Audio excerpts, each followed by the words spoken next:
Chapter 307.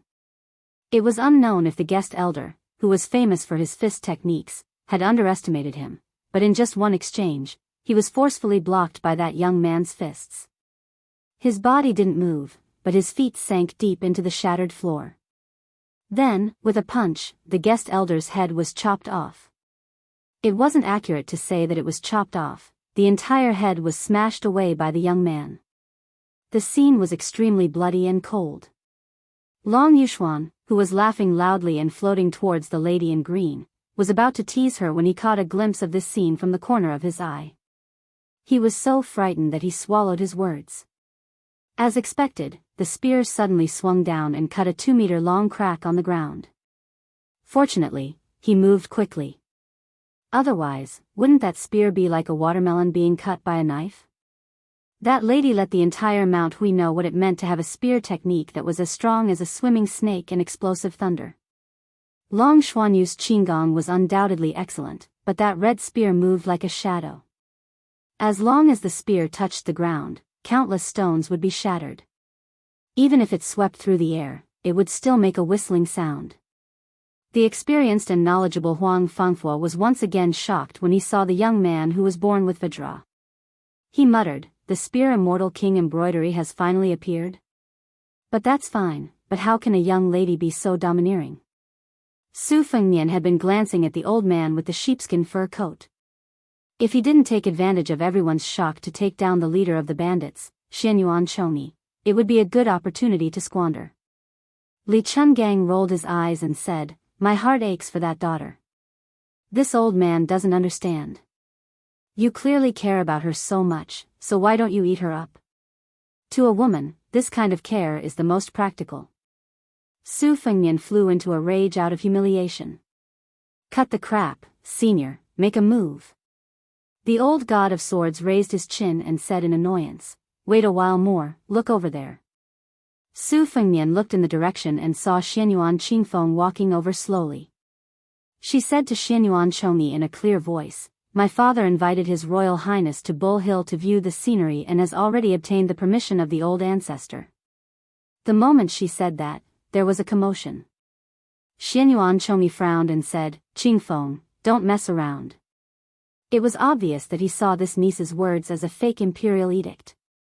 Xianyuan Qingfeng said calmly, "Uncle, if you don't believe me, you can go and ask the ancestor yourself." Xianyuan Gong narrowed his eyes and smiled. "That won't be necessary. However, His Royal Highness wants to make friends through martial arts. Let's wait until the fight is over." He turned to the second guest chamberlain and said, "Brother Hong, are you going to spar with that junior? Only with you personally leading the formation will we be able to show the sincerity of Mount Hui's hospitality." Hong Piao was expressionless as he prepared to attack. Xianyuan Jingyi, on the other hand, was observing the subtle changes in his niece's expression from the corner of his eye. He didn't have any good feelings towards Xianyuan Qingfeng. As a woman, she wanted to seize power from him, her own uncle. She truly had a heart higher than the heavens and a life thinner than paper. Xianyuan Jingzong waited until she spoke and concluded that Yuan Tingshan, who was exhaling more than inhaling, had been abandoned by his niece.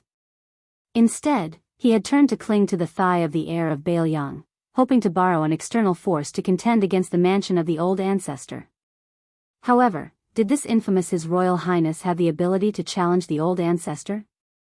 However, Xianyuan Jingyi understood his niece's feelings. After all, to any woman, entering and leaving mansion of the bull was a completely different world. Xianyuan Qingfeng's mind was already in turmoil, and she was wholeheartedly focused on smashing a broken jar.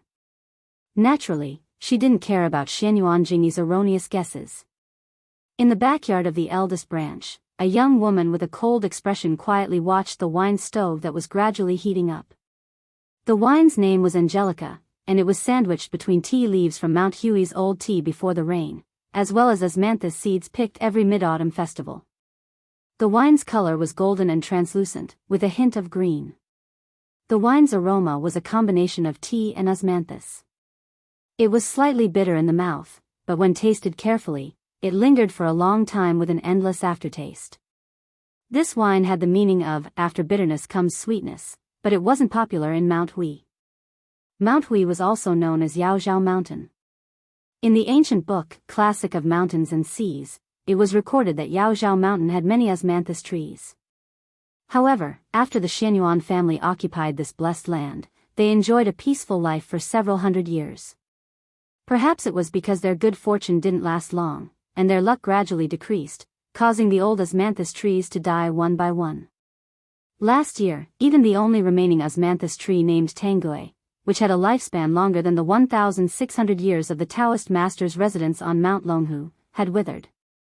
Therefore, apart from a few jars of wine brewed from the osmanthus seeds last year, this Angelica osmanthus wine had become extinct.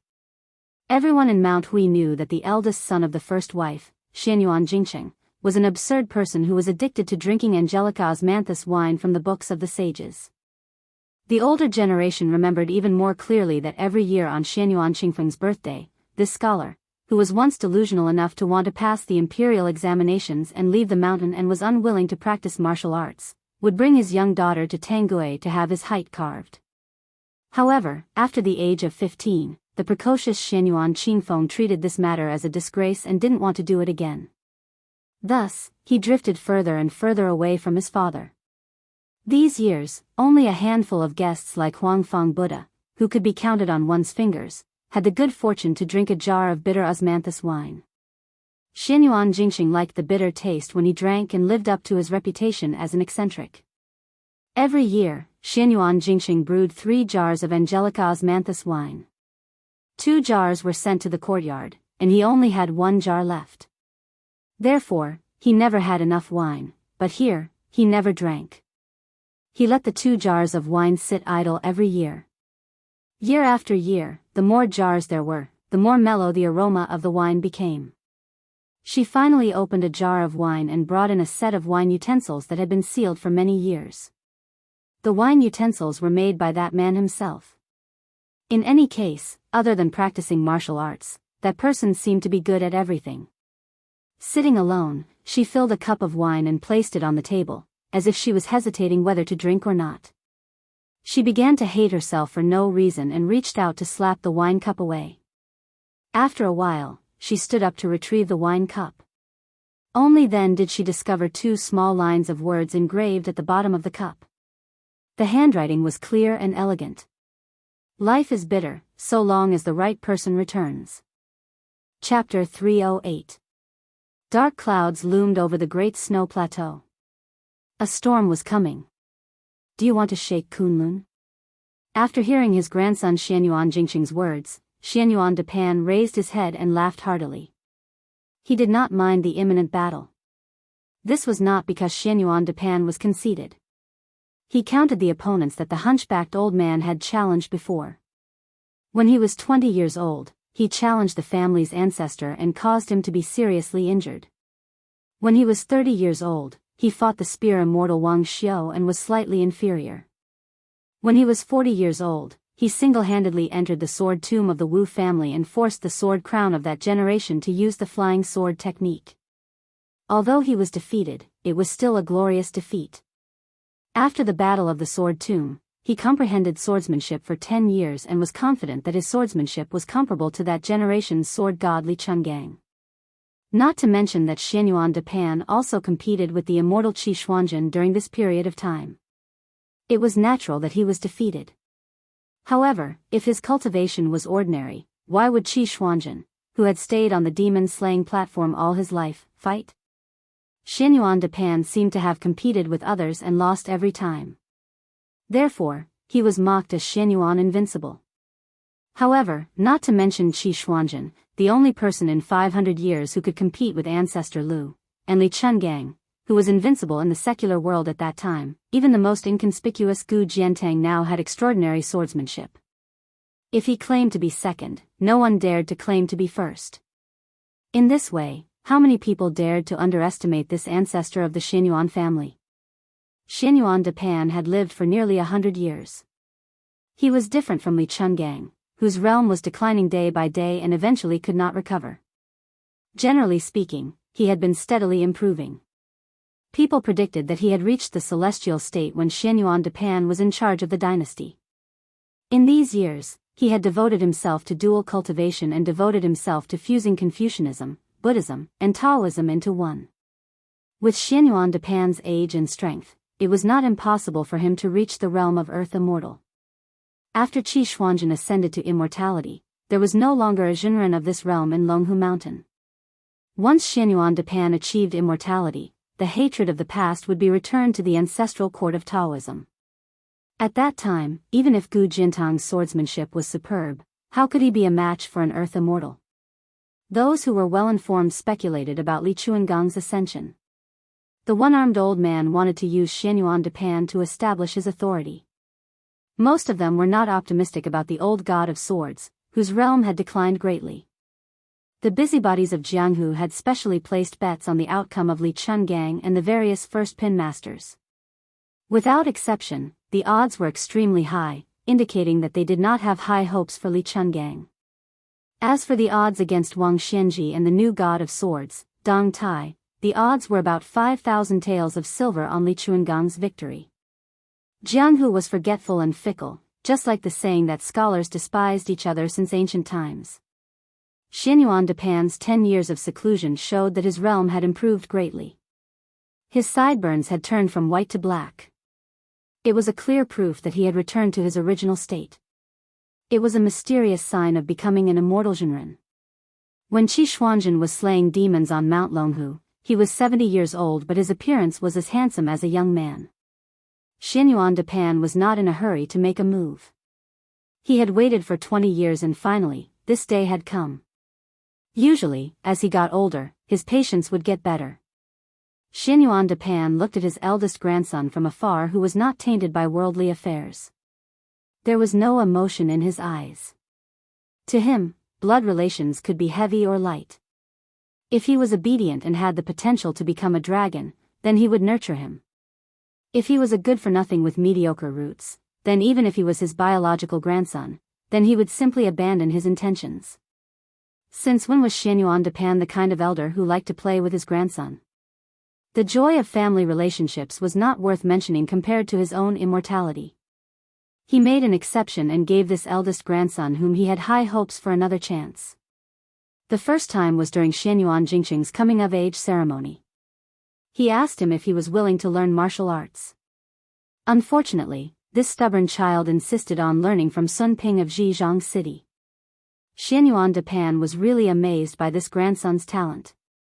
Even if he was an unpolished jade for the rest of his life, it would be good to just leave him at home and collect dust.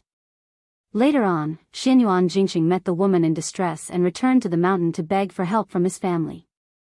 Xianyuan de Pan then gave him another chance. However, this grandson who had wasted his talent actually refused again. Xianyuan de Pan was furious and no longer regarded him as his eldest grandson. He turned to nurture the less talented but ambitious Xianyuan Jingxian. Later on, that woman actually took the initiative to ask for dual cultivation. Xianyuan de Pan was just going with the flow. Since he had decided to abandon Xianyuan Jingqing, it was fine to have a young granddaughter-in-law who was suitable to be a human cauldron. Xianyuan Pan looked indifferently at the tornado that was attracted by Xianyuan Jingqing's abundant qi. It was in the shape of a giant funnel, and the root of the wind spun violently on the great snow plateau as if it reached the heavens. It continuously tore down the black clouds in the sky, becoming more and more intense. Xianyuan Jingqing stretched out one hand and drew an arc, while his other hand slowly lifted upwards. He said softly, "Rise again." Another huge tornado appeared in the sky on the left side of the great snow plateau. The phenomenon of heaven and earth revolved around the dragon axis, causing endless wind and sand to blow. In one go, Xianyuan Jingqing's aura skyrocketed, but it did not show any signs of weakening. He clenched his hands into fists, and his qi instantly climbed to the peak. He said slowly, "Rise 3 times." A tornado appeared on the right side. On the great snow plateau, 3 dragons draw water. Xianyuan Pan's gray hair was messed up by the strong wind. He said calmly, "Stealing the power of heaven and earth, is this your heavenly phenomenon stage? This kind of opportunistic behavior is fine for scaring people, but if you want to hurt me, it's really laughable." Xianyuan Jingqing did not say anything. The three tornadoes surged with heaven's might and quickly moved towards the motionless Xianyuan Pan. The three dragons suddenly converged and pressed down on Ancestor Huishan, who was in the center and did not bother to dodge. Good timing. Xianyuan Pan laughed loudly. His hands hooked into claws, and his left hand reached out into the two tornadoes. The vast sea of qi that contained the accumulation of nearly 100 years of internal energy began to exert its power, rolling like a boiling boiler. The reason why he looked down on Xianyuan Jingqing's heavenly ability was related to Xianyuan Pan's own cultivation. Generally speaking, the saints of the three sects each left behind bits and pieces of information for the future generations to figure out the Great Tao. Among them, Zhang Susheng of the North proposed that reading books would nourish the righteous energy of heaven and earth, and also said that if the great people did not live in peace, they would be famous. Therefore, the experts who entered the great realm of martial arts through Confucianism were extremely good at resonating with heaven and earth, and using their own strength to stir up heaven's secrets. This was undoubtedly an extremely grand and magnificent scene, but in the eyes of Xianyuan Pan, who used strength to prove his Tao, it was just a joke. This ancestor did not worship heaven and earth as a master, and only believed in his own two fists. He was the same as Li Chungang, who wanted to make the world tremble and gods weep when he used his sword. All the talk about not being able to achieve Tao and floating on the sea, and all the talk about suffering in this world and blessings in the future were all nonsense. The more Xianyuan Pan studied the profound meaning of the three sects, the more firm he was in his original path.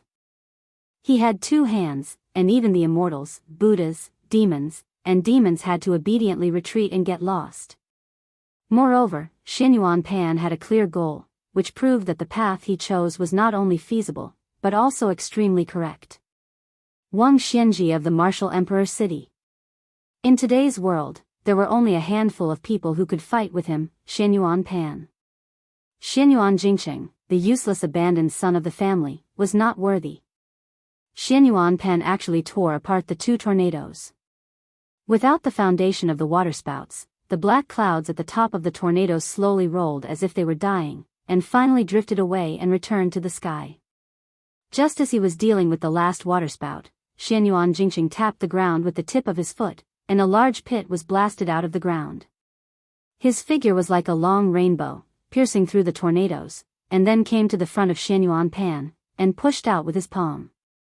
Xianyuan Pan, who was not surprised, sneered, and changed his claw into a fist, and went straight for the center. Xianyuan Jingqing turned his palm sideways, ignoring the turbulent fist force, and only placed it on the back of his fist. Xianyuan Pan's face changed slightly, and he retracted his right fist, while his left hand stuck to the middle of the bridge of his hand, trying to remove this wrist. Unexpectedly, Xianyuan Jingqing changed his grip in an instant, and pressed down diagonally, while his left hand fiercely slapped Xianyuan Pan's shoulder. This attack seemed to be played down, but it disrupted the center of gravity of the ancestor whose inner strength had already reached the point of perfection. His body was thrown forward, but Xianyuan Pan was adept at facing the enemy, and he borrowed the momentum to smash his shoulder against Mount Tai, and smashed the chest of this eldest grandson of the first wife who had a strange technique. However, the expressionless Xianyuan Jingqing changed his grip again, and pushed Xianyuan Pan back to his original position. For a moment, the latter only had the rare bravery in the world, but he could not move, nor could he stay still. All of this happened in the blink of an eye, and both sides had switched from offense to defense. Xianyuan Jingqing pushed out with his palm again, and Xianyuan Pan accurately calculated the speed of his palm. He countered with an even fiercer elbow strike, but he did not expect that Xianyuan Jingqing's palm strike, which was originally like a needle hidden in silk floss, would explode the moment it was about to touch Xianyuan Pan's elbow strike, and his palm strike was even fiercer and faster than Xianyuan Pan's elbow strike, and it landed on Xianyuan Pan's chest. Ripples that could be seen with the naked eye appeared between the two of them because of this palm strike. Xianyuan Pan's tall and sturdy body was pushed back 100 feet. The wind chimes that had been pulled taut all this while finally could not bear the burden and fell to the ground. Xianyuan Pan, who was known for his bravery and fierceness in the world, was actually pushed back. Chapter 309. At this moment, an old man carrying a sword slowly walked onto the snowy plains. He wasn't the least bit surprised by this shocking scene. Lowering his head, he said in a clear voice, "Father, Xianyuan Jingxian has been killed by Xianyuan Jingcheng." Xianyuan Pan hummed indifferently. He looked thoughtfully at Xianyuan Jingcheng, who clearly wanted to commit treason to the end. He asked, "How many moves did it take to kill your third brother, who had just entered the profound finger realm?" Xianyuan Jingcheng, who had been expressionless all this time, suddenly smiled. He coughed a few times and covered his mouth. Smiling vaguely, he said, "We agreed beforehand that I would kill him with the profound finger realm. However, I actually used the heavenly phenomenon realm. That's why it was only one move." The ancient sword at Xianyuan Guiqi's waist wailed incessantly, his expression furious. Xianyuan Pan nodded. "Your last palm strike just now was also the same. Everything before was merely a diversion." Xianyuan Jingcheng, whose face was as white as snow, said indifferently, "Insignificant skill. Of course, it can't slay the evil flood dragon. Dare I ask if old ancestor's hand is warm? If it is, Jingcheng will no longer be polite." Xianyuan Guiqi, who was watching from the side, was stunned. Xianyuan Pan let out a burst of joyful laughter that came from the bottom of his heart. Pointing at Xianyuan Jingcheng, he said, "You brat, arrogant to the point of being adorable. You are worthy of being the one I think most highly of in the entire Insignia Mountain. Truly a pity." Xianyuan Jingcheng covered his mouth and coughed a few times. Raising his head to look at the rolling black clouds, he softly said, "When I was young, I read that an ant trying to shake a large tree was laughable and overconfident. At the time, I only thought it was laughable. Later, after careful consideration, I thought that changing the word laughable to respectful was not bad. An ant trying to shake a large tree was laughable and overconfident?" Of the 3 generations of Insignia Mountain, Xianyuan Jingxian was already a dead man, and Xianyuan Jingcheng was also about to die. Xianyuan Jingcheng retracted his gaze. With one hand behind his back and the other extended, he loudly said, "Xianyuan Jingcheng invites old ancestor to die." Xianyuan Guiqi was immediately frightened speechless. When had his sickly cat-like eldest son become a fierce tiger that could bite and fight with his father, Xianyuan Pan? Insignia Mountain, which boasted of enjoying the blessings of the continent, was unable to escape the fate of 2 tigers. On the snowy plains of Mount, a storm. Over at the East sect, Xianyuan Jingyi was truly enraged.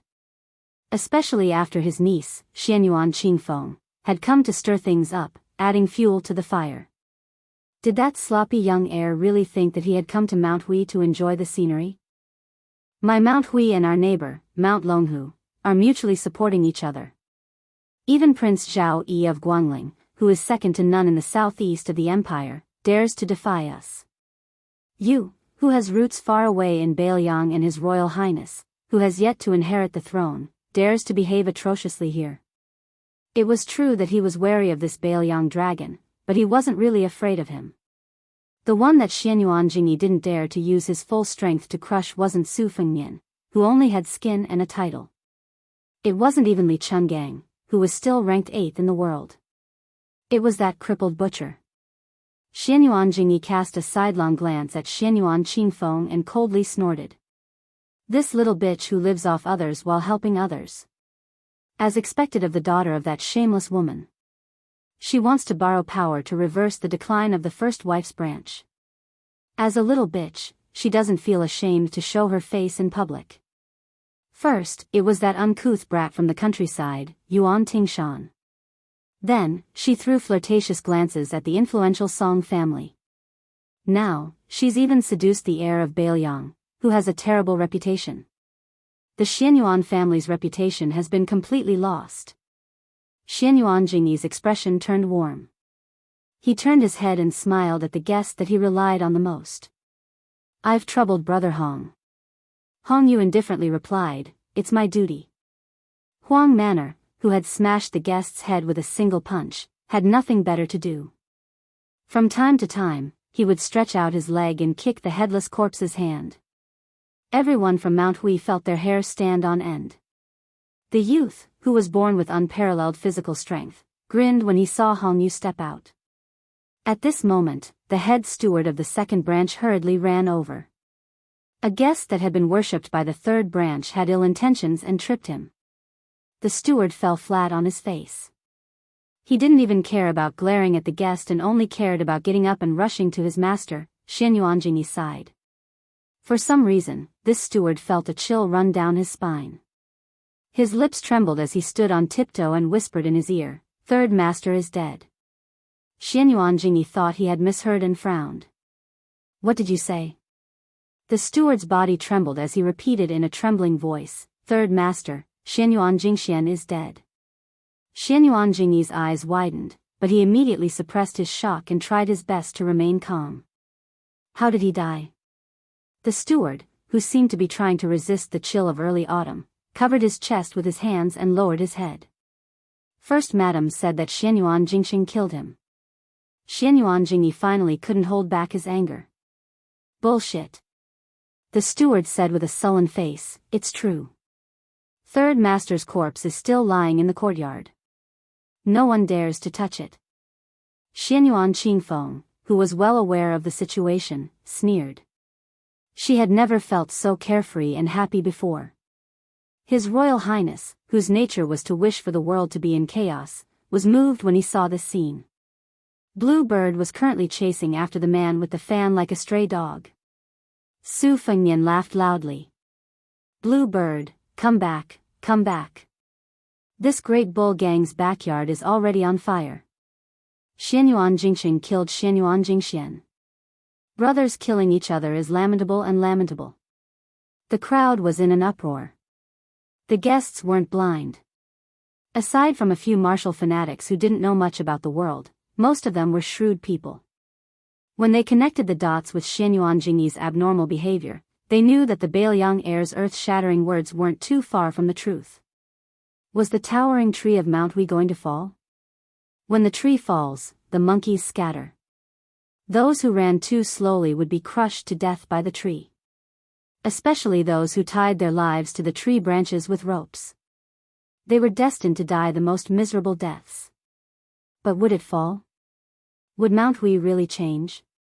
Almost everyone didn't believe it. Even if Xian Yuanjingxian really did kill Xian Yuanjingxian, as long as the Grand Ancestor was present, the situation wouldn't change. As for how Xian Yuanjingxian killed Grandmaster Xian Yuanjingxian, no one could figure it out no matter how hard they racked their brains. They might as well not think about it. Instead, they turned their attention to His Royal Highness, who had caused a huge commotion as soon as he came up the mountain.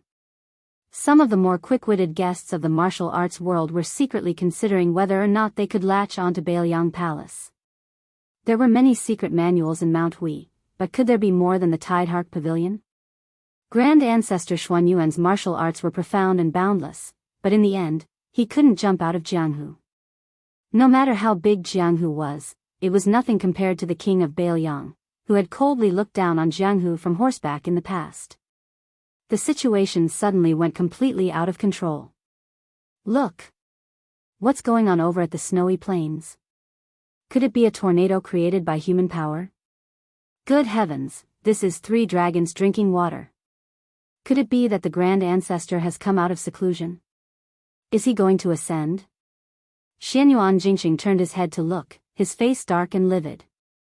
Su Fengnian struck while the iron was hot and spouted nonsense. "Hey, old man Xian named Yuanjingjing, if you don't let this Shitzi pass, everyone will miss a good show that is hard to come by in 100 years. Xian Yuan Qingfeng very tactfully added flowers to the brocade and calmly said, "Uncle, His Highness came up the mountain at my father's invitation and has the Grand Ancestor's permission." Xian Yuanjingxian was hesitant. Dirty linen shouldn't be aired in public. If he let that jinx pass, he would lose face. But if he insisted on a deadlock and allowed the heir to slander him, the hearts of the people of Mount Wei would be shaken. Wait a minute. Xian Yuanjingxian's mind immediately turned.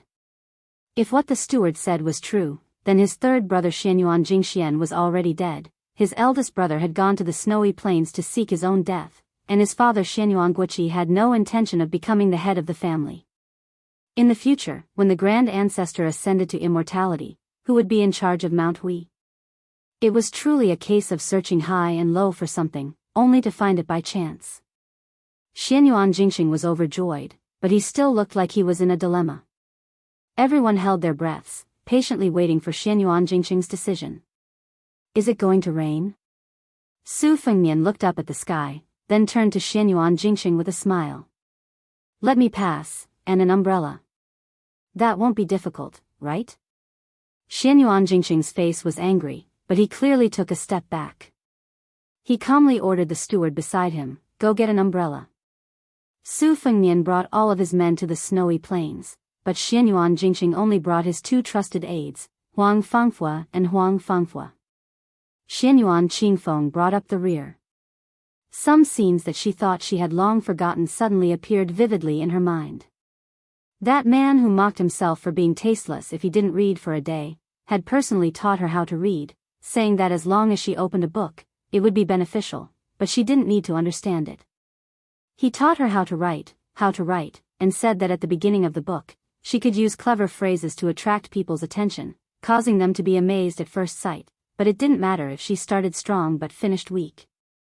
He had once let his young self ride on his neck, saying with a smile that dogs don't bark well, and humans don't speak well. If she wanted to be a good person, she should learn from dogs. At that time, Xianyuan Qingfeng was still young and didn't understand anything. When she reached an age where she could understand, she only had prejudice and contempt for him because she was too stubborn. All these years, she only had disdain and ridicule for his poems and essays. If I don't open my mouth first when spring comes, which bug dares to make a sound? Easy to rise and easy to fall, easy to be left and right, easy to be a fence-sitter, easy to reverse, easy to overturn a petty person's heart. Eating tea and eating food is suffering, being able to eat is a blessing, eating more is beneficial. Now that she read and thought about it again, Xianyuan Qingfeng couldn't help but cry. The snowy plains were cloudy with wind and rain, with lightning flashing and thunder rumbling. The torrential rain poured down, splashing on the heads of the group. Mount Hui seemed to have run out of luck. Chapter 310. The group quickly walked towards the snowy plains. The closer they got, the more violent the wind and thunder became. It was as if 10,000 horses were galloping, causing a piercing pain in their eardrums. Blue Bird held the kana in one hand and the umbrella in the other. Her expression was the same as usual. The old man wearing the sheepskin fur coat probably felt that this matter had nothing to do with him, so he walked rather lazily and leisurely, allowing the rain to fall on his body. With the old god of swords' vigorous internal energy, it wasn't difficult for him to keep the wind and rain away from him. However, for Li Chungang, this kind of gaudy expert demeanor wasn't something that could be faked. One umbrella couldn't block the wind and rain. The hem of Su Fengnian's brocade gown had long been soaked, and his boots were almost enough to raise a few small fish. He raised his hand into the rain and pushed the umbrella towards Blue Bird. However, he hadn't taken more than a few steps when Blue Bird quietly moved back. Half of her body was exposed to the rain. Su Fengnian was so angry that he laughed and took the umbrella. He hugged Blue Bird's slender shoulders and held the umbrella together. Xianyuan Qingfeng had been in a daze the entire way, swaying and falling. Her cultivation in martial arts had always been mediocre. The rain of soybeans slapped on her cold and elegant face, making her look extremely pitiful. Su Fengnian turned around and glanced at her. He didn't pity her at all. To be honest, he didn't have any irreconcilable enmity with this woman. It was just that he had bumped into a knife's edge when he was traveling back in the day and had a small grudge with her. In addition, the Xianyuan family was a big tree that attracted the wind. His Royal Highness couldn't get along with others, so he naturally wouldn't bicker with ordinary people. After a few rounds, he had picked Xianyuan Qingfeng and Hui Shan. Moreover, every time when Hua mentioned this daughter of a wealthy family, he would always gnash his teeth. As brothers forged in times of trouble, Su Fengnian had to vent his anger no matter what. He remembered that when Su Fengnian was playing wild chess to earn money, when Hua would pretend to be a chess player to win some copper coins, so as to lure the spectators into the trap. When Su Fengnian quarreled with others, he would say that a gentleman uses his mouth and not his fists. He would appear to be trying to mediate the fight, but he would shout with all his might to stop the fight, but in reality, he would kick those bastards who lost in chess but refused to pay up. Usually, after a fight, the other party would inexplicably suffer countless monkey plucking peaches or black tiger digging out the heart. Their entire body would be covered with Wenhua's footprints. When they finally came back to their senses, they were already lying on the ground without the strength to fight back. As for Wenhua, he admired Su Fengnian from the bottom of his heart. He remembered that once at the Lantern Festival in Lu Province, the two fellows saw a young lady in front of them. Her waist was really thin, so thin that it made people worry that her waist would be broken if they twisted it. Su Fengnian made a bet with Wenhua that he could hug Gu Liang's small waist without being hit. How could Wenhua be willing to believe it? As a result, Su Fengnian indeed openly put his hand on that young lady's small waist and even intimately whispered something into her ear. After that, Wenhua's eyeballs almost fell to the ground. That young lady first glared angrily at Su Fengnian, but after hearing what he said, her eyes instantly became as gentle as water. She only glared fiercely at Wenhua, but she did not struggle free. Su Fengnian immediately let go of that seductive small waist and chatted and laughed with the young lady. His hand, however, made a kneading gesture on her small perky buttocks for Wenhua to see. Until now, Wenhua still did not know how Su Fengnian did it. In fact, it was very simple. Su Fengnian told that young lady that Wenhua behind her was a perverted thief with bad intentions. He was protecting the flower. The pitiful Wenhua had looked at every woman in the past with eyes full of lust. Let alone a perverted thief, even if he was a great perverted thief who mercilessly destroyed a flower, the young lady still believed him without a doubt. Su Fengnian hugged Blue Bird's damp shoulders tightly and said with a soft laugh, "You called me young master when a few times.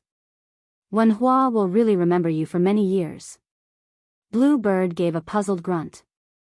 Su Fengnian turned his head and stared at her face that could be considered delicate, but he never got tired of looking at it. He smiled and said, "It's nothing. My mind accidentally went astray." Xianyuan Jingyi walked at the very front, the little abacus in his stomach crackling loudly and loudly. After his eldest brother had caused the death of Xianyuan Jingxian, who was at the Grandmaster realm, he still dared to come to Bull's Descent Snow Plateau. Even if he brought a bramble to ask for punishment, he still wouldn't be able to get anything out of it. The old ancestor's temperament was hard to predict, but there was no doubt that he liked to seek revenge for the smallest grievance and to weigh the benefits extremely well.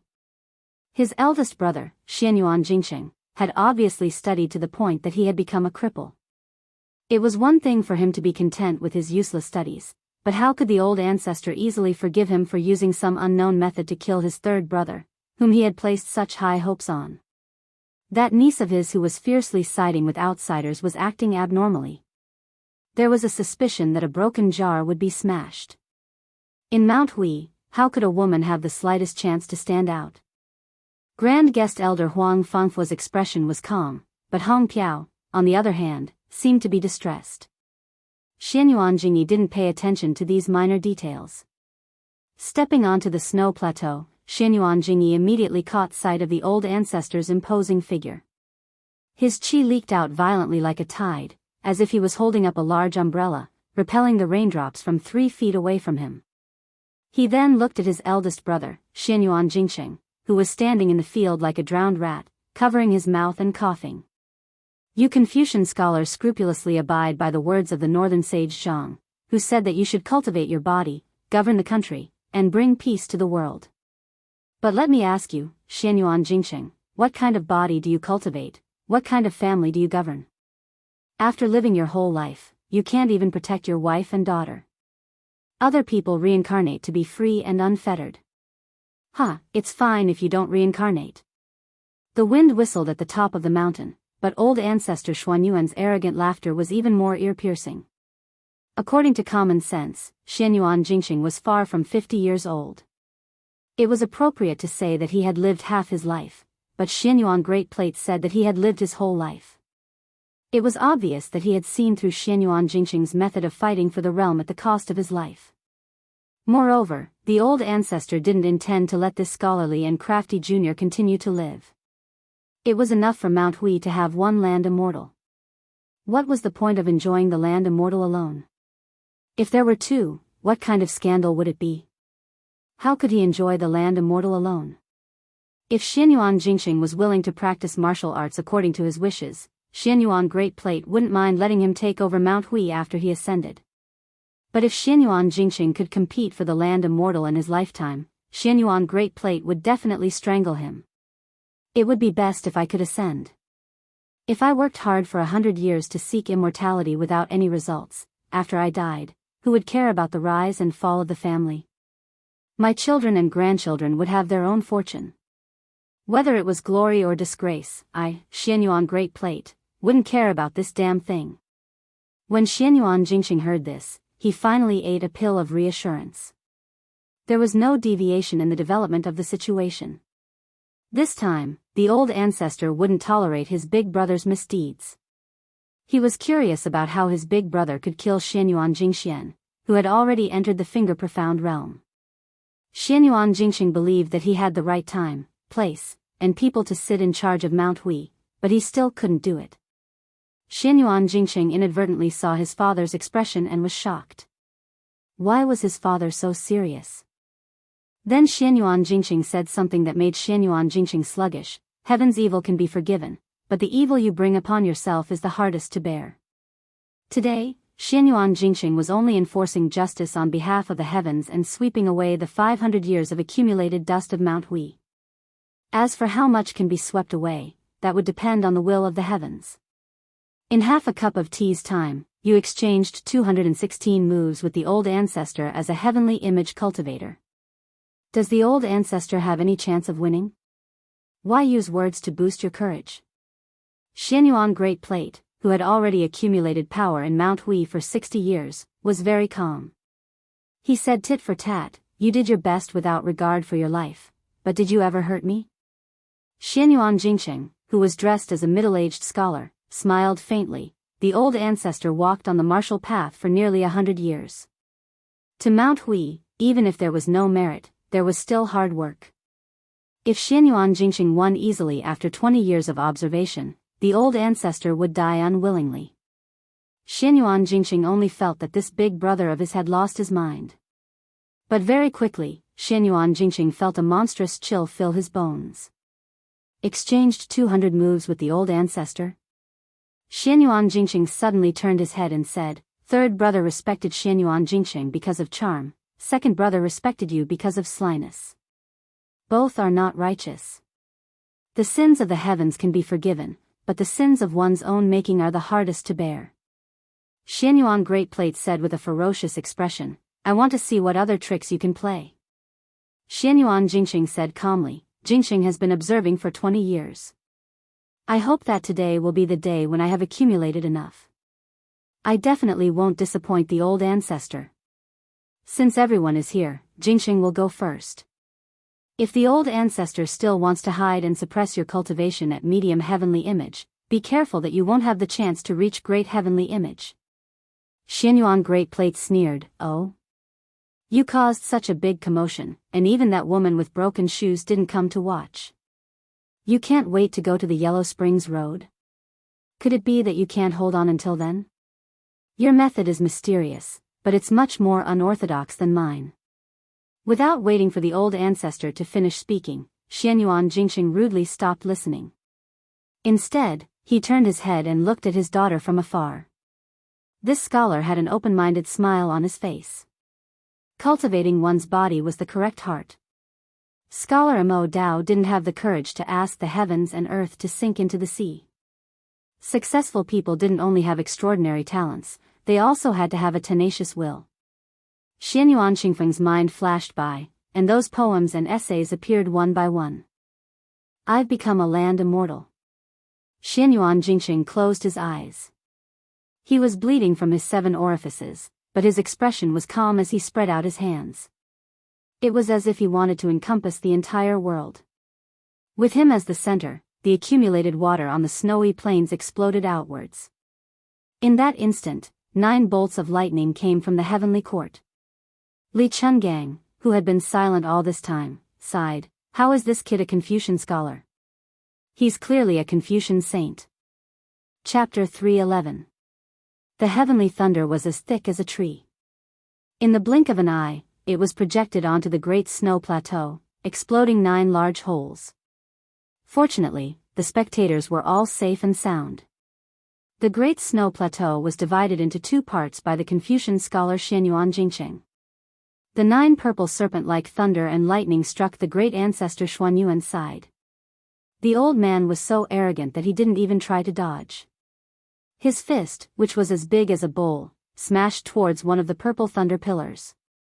Upon contact, the earth trembled and the mountains shook. The great ancestor Huishan stood firm, but one of his sleeves was burned to ashes. The remaining purple thunder and lightning flickered, making him look like a divine general of thunder. Xianyuan Guoqi's strength was outstanding and his realm was profound. He had already understood the mandate of heaven, but after seeing this scene, his heart was still in turmoil. In Mount Hui, only he was qualified to say a few words to the cold-hearted Great Snow Plateau. However, he was still far from being on equal footing.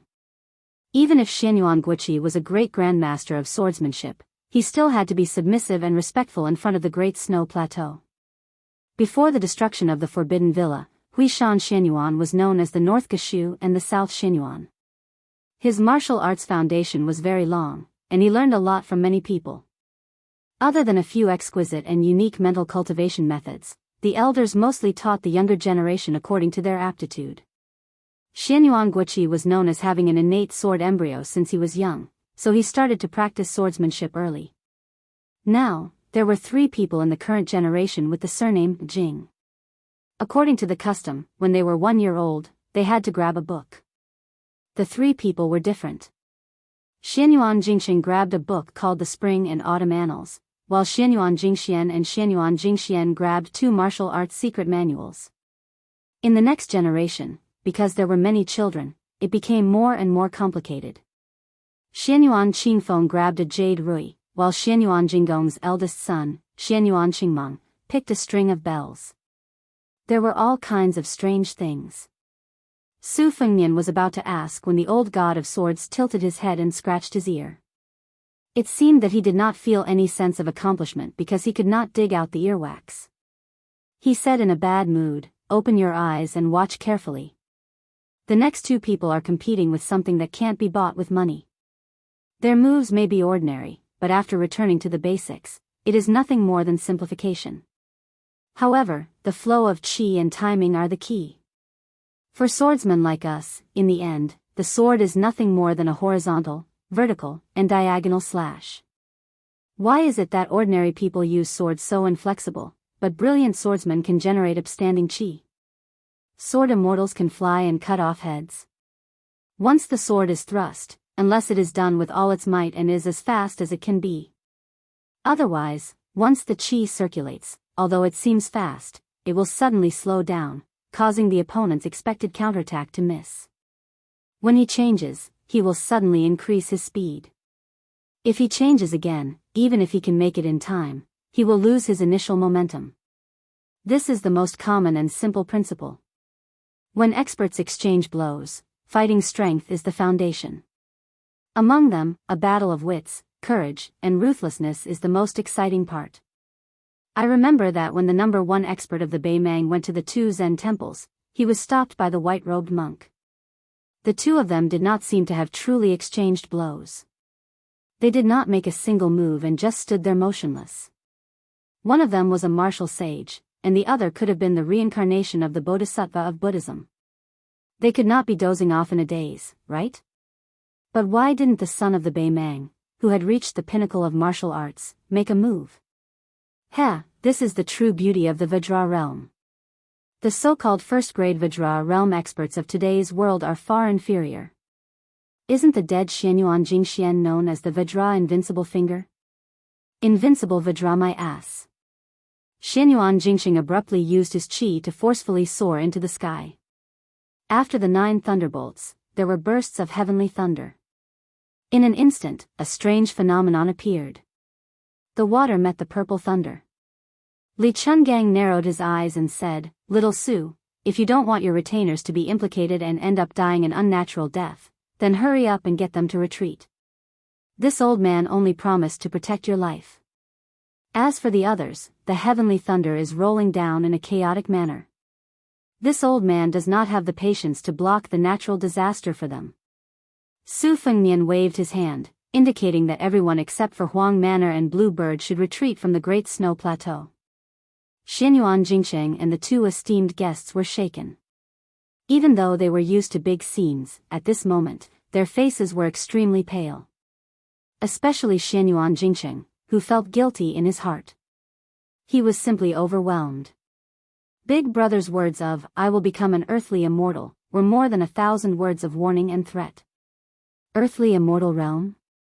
In the 100 years of the pugilistic world, other than Qi Xuanzhen of Mount Longhu, who was publicly recognized as a heavenly talent in his youth, even Wang Xianji, who occupied the second place in the world for 60 years in Martial Emperor City, only dared to guess if she had such a divine ability. It could be seen how rare this earthly immortal realm was. The most mysterious thing was that this earthly immortal realm was far from what other first stage 3 realms could guess. In the past 500 years, there were some heaven-defying geniuses who had once reached the peak. However, they usually could not last long. It was like a swan stepping on snow and mud. They would occasionally leave a claw on the mud and quickly return to heavenly phenomenon. There were very few who directly ascended like Qi Xuanzhen. This was also why Qi Xuanzhen was regarded as the only immortal who could rival Ancestor Lu in the past 500 years. On the plateau, Xianyuan Jingsheng once again surprised everyone. He gave up what was close at hand and went for what was far away. He fought with old ancestor Xianyuan in close combat. Xianyuan Jingsheng and Xianyuan Pan rushed forward together. The latter's figure was in a straight line, and the wind and rain were swept away. He leaped up and hit Xianyuan Jingsheng with his knee. Xianyuan Jingsheng pressed his hands on old ancestor's knee and slid back, causing countless splashes. This Confucian scholar who had already transcended mortality did not want to dissipate this tyrannical force. Instead, he pushed to the side. Xianyuan Pan's burly body was still in the air. Xianyuan Jingsheng leaned forward and smashed down with his elbow, smashing old ancestor's body onto the plateau. This was not enough. He kicked out and sent Xianyuan Pan flying more than 100 feet away. Xianyuan Jingsheng took advantage of the situation and chased after him. Xianyuan Pan was kicked away. His 5 fingers dug into the ground and suppressed the momentum of his defeat. He clapped his palms and finally got up. When Xianyuan Jingsheng closed in, he punched out with both fists. Xianyuan Jingsheng, with an indifferent expression, met his opponent's fists with both hands and held them firmly. His figure stood tall and did not fall. A large space behind him had already been compressed by the enormous qi dynamic, causing the wind and rain to evaporate in an instant. Xianyuan Jingsheng raised his hand and said softly, "Send old ancestor to heaven." Xianyuan Pan's body soared into the sky. Heavenly lightning struck down from the sky. A loud boom. Xianyuan Jingsheng, who was standing on the ground, did not show any mercy after gaining the upper hand. He clapped his palms together in front of him. The accumulated water at the edge of the plateau that was originally flowing down the mountain surged up like 2 green dragons. The 2 dragons pierced through the sky of the plateau. Xianyuan Pan, who was in the air in a hurry to operate his sea of qi to resist the heavenly lightning, was blasted until he no longer had the strength to move. Xianyuan Jingsheng tapped his toes and his figure soared into the air. He grabbed old ancestor Xuanyuan's belt and landed on the ground. He ran quickly. After running for 200 feet, his legs suddenly stopped. He threw Xianyuan Pan straight to the west, as if he wanted to throw this old ancestor Huishan off the plateau. Send him to heaven in one go. When Xianyuan Pan's body was about to fly out of the cliff of the plateau, he unexpectedly fell and landed on the edge of the cliff. Finally, the rainwater could not wash away the bloodstains on his face. He no longer had the calm and composed demeanor of a great master. Chapter 312. The old man was enduring, waiting for the eldest grandson of the first wife to exhaust his life to enter the realm of immortals from the side door. Xianyuan de Pan's celestial state was achieved step by step. As long as his meridians were not depleted, his sea of qi would not be exhausted. However, Xianyuan Jingsheng, who was determined to destroy his sect, was different. Taking a shortcut was like building a pavilion in the sky. No matter how majestic it looked when it was built, there would be a moment when it would collapse. Xianyuan Pan took a deep breath. His chest and abdomen were burning with pain. It had been many years since he had encountered such a terrifying injury to his heart. It had been so long that he had almost forgotten about this pain. The last time was when he competed with Qi Xuanjun on the demon-slaying platform. As for Gu Jiantang and the others, their so-called loss was only in a move or two. Since they did not fight to the death, Xianyuan Pan's loss was not considered tragic. Xianyuan Pan was about to take the time to adjust his breath when Xianyuan Jingxing leisurely appeared in front of him. He heard the grandson of the Confucian sage say softly, "Although it is difficult to climb, it can reach Kunlun. Falling from evil is useless in Kunlun. Old ancestor, you should read those books that you think are useless. Martial arts can be cultivated from secret manuals. To reach the celestial state, it is not something that can be accumulated from hundreds or thousands of martial arts secret manuals."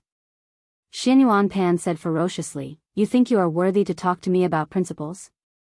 Blood no longer seeped out of Xianyuan Jingcheng's 7 orifices. Instead, it flowed out. It was no longer scarlet, but a shocking black. However, this Confucian scholar's expression was still calm. Xianyuan Pan swept out with his foot, and he stepped on Ancestor Huishan's knee, causing him to fall to the ground pathetically, crashing into the rain. Xianyuan Jingxing smiled and said, "Xianyuan Jingxing is talking to you. Old ancestor, you can naturally ignore it. But now that an immortal is talking to you, why are you still so arrogant and ignorant?" A thick bolt of lightning struck where Xianyuan Pan landed. Fortunately, the latter sensed it and rolled without caring about his identity, barely escaping the disaster. Xianyuan Jingxing was dumbfounded and his lips trembled. The ancient sword at Xianyuan Guiqi's waist did not dare to make any sound, fearing that it would cause an unpredictable disaster. Pull one hair and the whole body will be affected. Heaven's secrets. The more powerful a person was, the more they could manipulate heaven and earth.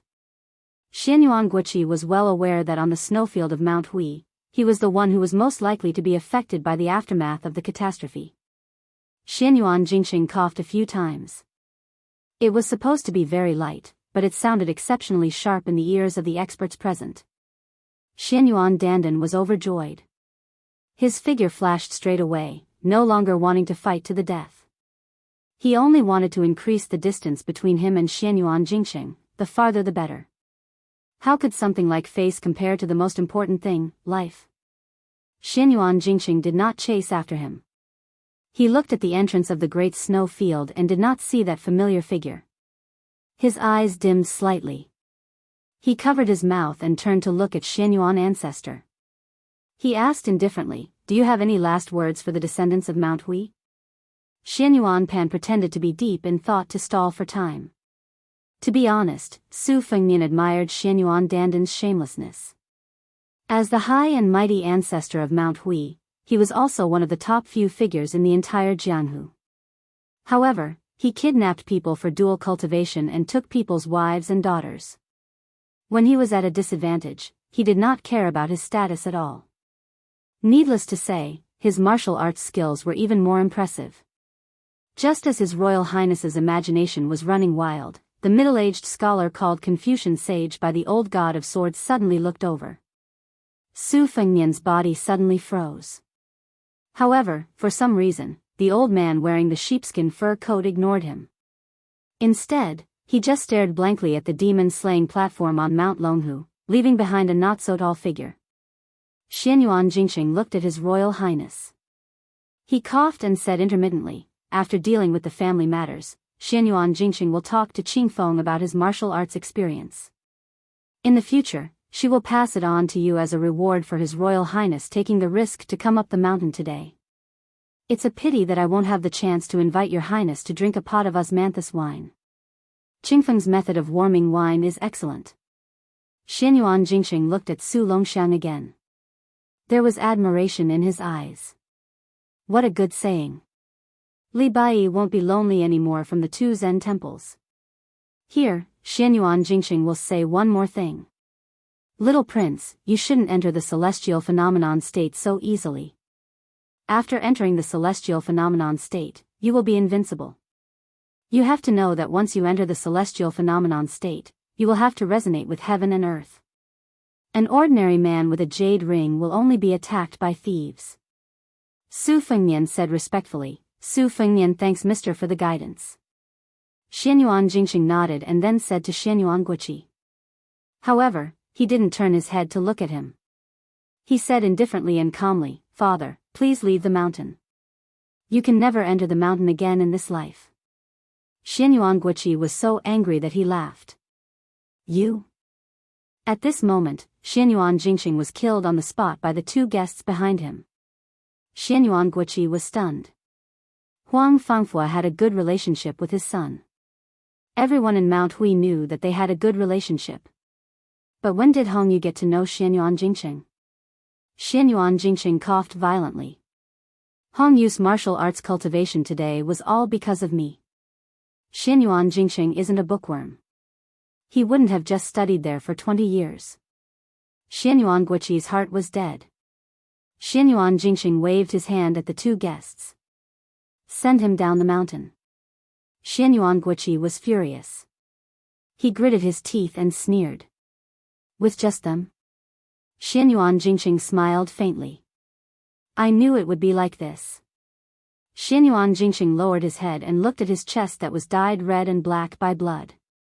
Dark clouds covered the sky above the snowfield. A huge and strange vortex appeared and covered the entire Mount Xiaoyao. This strange phenomenon was only a hair's breadth away from Qi Xuanzhen's ascension. Xianyuan Jingxing slowly knelt down and said loudly, The heavens carry thousands of phenomena. The earth carries all living things, the heavens and earth empress. Xianyuan Jingxing kneels to the heavens and earth, begging for death. Xianyuan Jingxing begs for death. Xianyuan Jingxing's voice echoed. Not to mention Mount Huanyo and Mount Huanyo, even the nearly 10,000 Taoists of Mount Longhu could hear it clearly. The heavens and earth moved. Xianyuan Guiqi's expression was almost desperate. He unsheathed his simple ancient sword and flew out of the snowfield cliff, his figure flitting away in a panic. At the same time, something poured down. It was a bolt of purple lightning. It was as thick as a mountain peak. Apart from Xianyuan Qingfeng's small piece of land, it was as if no matter how turbulent the world was, Xianyuan Jingxing, as a father, would protect a quiet and stable place before his death. The old god of swords brought Su Fengnian, Su Longxiang, and Blue Bird, who were holding umbrellas, and floated out of the snowfield. Xianyuan Pan wanted to jump off the snowfield, but was forcibly pulled back into the purple lightning pillar. Heavenly tribulation. It flashed and disappeared. On the vast snowfield, there was no sound of thunder, only wind and rain. In the end, only Xianyuan Qingfeng was left. He truly stood alone. Xianyuan Jingxing and Xianyuan Pan perished together. Not even their corpses were left. Not even ashes were left. After Xianyuan Qingfeng recovered from his daze, he let out a heart-wrenching, hoarse cry and collapsed in the rain. Su Fengnian slowly walked back to the snowfield, all sorts of feelings welling up in his heart. He saw Xianyuan Qingfeng curled up there and sobbing. Su Fengnian sighed and walked over to hold the umbrella for her.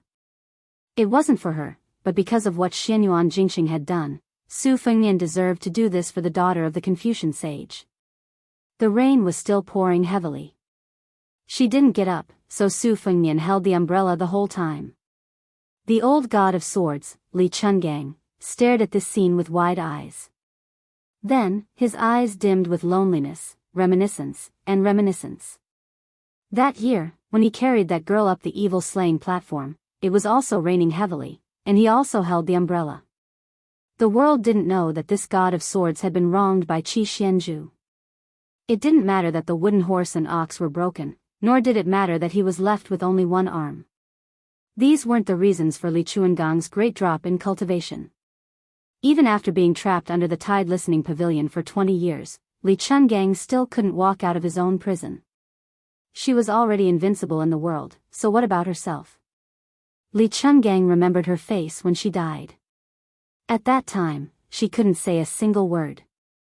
But now that he thought about it, wasn't it just no regrets? Li Chungang walked to the edge of the snowfield.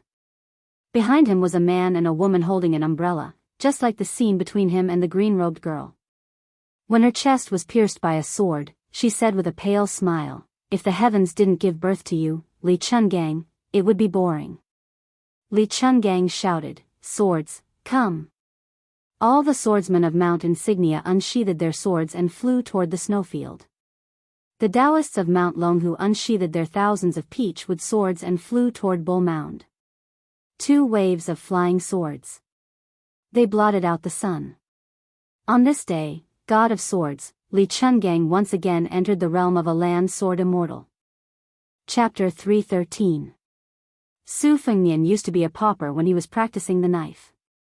He ate and drank in the Golden Imperial Palace every day and even complained about being poor. He used the knife to move books as if he was moving mountains. Finally, his horizons were broadened. Although he heard from the white-haired old man that the flying sword beheading the head was a celestial supernatural power, he only treated it as a legend. How could he expect to witness it with his own eyes? At this moment, His Royal Highness raised his head to look at the 2 groups of flying swords that filled the sky. Staring at this scene, his scalp exploded and his blood vessels expanded. He was dumbfounded and muttered to himself, "Oh my God, I can't reward this technical work." The 2 guests who were lucky enough to escape looked at each other in shock. Xianyuan Jingxing, who entered the realm of Confucian Saint through a side door, had just been annihilated. How could there be another celestial sword? The old man who wore a tattered sheepskin coat and liked to pick his earwax was indeed the #1 swordsman in the past, Li Chungang. However, after Deng Tea appeared in the world and roamed the pugilistic world, he would occasionally make a move with the imposing manner of a half-demon half-immortal. Who would doubt that the old God of Swords would be no match for the new God of Swords? But the scene in front of them, forget about the hundreds of swords from Mount Huishan flying over. However, the thousands of peach-wood swords from Mount Longhu were a few miles away from the Bull Gang. Not to mention the swords of the Taoist priests in the remote Taoist temples. How could they be summoned to the great snow field by the old man's words? Didn't they say that Li Chunggang's realm dropped greatly after his arm and sword was broken? Huang Fangfua and Hong Yuang did not think highly of him even if he fought with Xianyuan Pan, let alone Wang Xianji. However, the old man who had retired from the Jianghu for 20 years had reached the realm of prophecy. How could he be so mysterious? There was a secret in the Jianghu. The Confucian saint of the 3 sects had a vast aura that connected heaven and earth. Therefore, his words contained the heavenly law. Just now, when Xianyuan Jingxing knelt to the Queen of Earth and said the words, "seeking death," it attracted the heavenly thunder that was as thick as a mountain range. The great immortal Zhenren of Taoism could make prophecies come true. Therefore, he could use the curse to kill demons and enforce justice on behalf of the heavens. Many bodhisattvas of Buddhism had great wishes and their words could shake the 3,000 worlds. Li Chunggang's means were naturally not far off. As expected of a sword immortal. Su Fengnian, who was still holding the umbrella for Xianyuan Qingfeng, muttered to himself, "This sword descends from the heavens is very domineering. If it can even kill dragons and tigers, then it'll really be awesome. Let's see if those old Taoists still dare to be cocky." The old God of Swords, who was facing the demon-slaying platform with his back facing the Crown Prince Palace, seemed to have heard Su Fengnian's nagging. His chi that was soaring into the clouds suddenly condensed, and more than 1,300 flying swords instantly fell into the cliff. He turned his head and said unhappily, "You're the only one who likes to show off. You should know that there is always someone better than you." And Mountain sect. The mountains north, and this old man has long passed the age of being ruthless. Now he wants to take little Jiang as his disciple. Sigh. It's a pity I didn't see her. Otherwise, I would have a higher chance of taking her as my disciple. Su Fengnian wanted to tease the old God of Swords for being useless. But he did not have the guts to do so. Su Fengnian heard about the Taoist head for the first time. He asked, "What's the Taoist head?" Li Chungang walked towards Bull Mansion and scratched his crotch. The rain was sticky and uncomfortable. He said, "The Taoist chief is the founder of Taoism and has the same status as the leader of Buddhism. It's just that this position is too hot. Those who are qualified to sit on this position have good temperament and are not willing to stand out. Those who want to be the Taoist chief are just small fries fishing for fame and compliments. Most of them are too close to the imperial court and don't have enough popularity. Therefore, in the past 100 years, except for Qi Xianzhu who deserves to be the Taoist chief, the rest of them can't be convinced by the public. As for the Buddhist sect, the white-robed monk Li Xiaoxin who traveled thousands of miles to the west to seek scriptures once had the chance to be the bodhisattva. Unfortunately, I heard that he went to get married and have a daughter. Therefore, the Taoist head and the Buddha head are empty.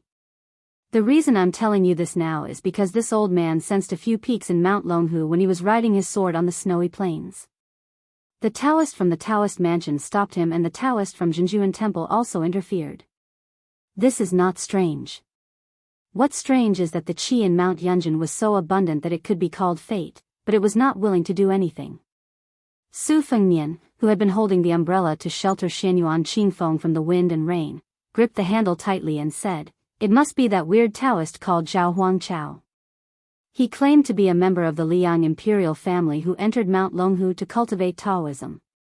When I was at the sword cliff of Mount Quanglu, he performed an out-of-body act and came here on a dragon. He looked to be in his 30s or 40s. God knows if he has lived for 2 or 3 decades. This Taoist kept saying that he was enforcing justice on behalf of heaven. What a bold attitude. Su Fengnian would not elaborate on many details. After all, the battle between the dragon and the python was too obscure and mysterious. Besides, Xianyuan Qingfeng, an outsider, was present. Xianyuan Qingfeng, whose skirt was soaked in water under the umbrella, slowly came back to her senses. Her eyes were cold and emotionless.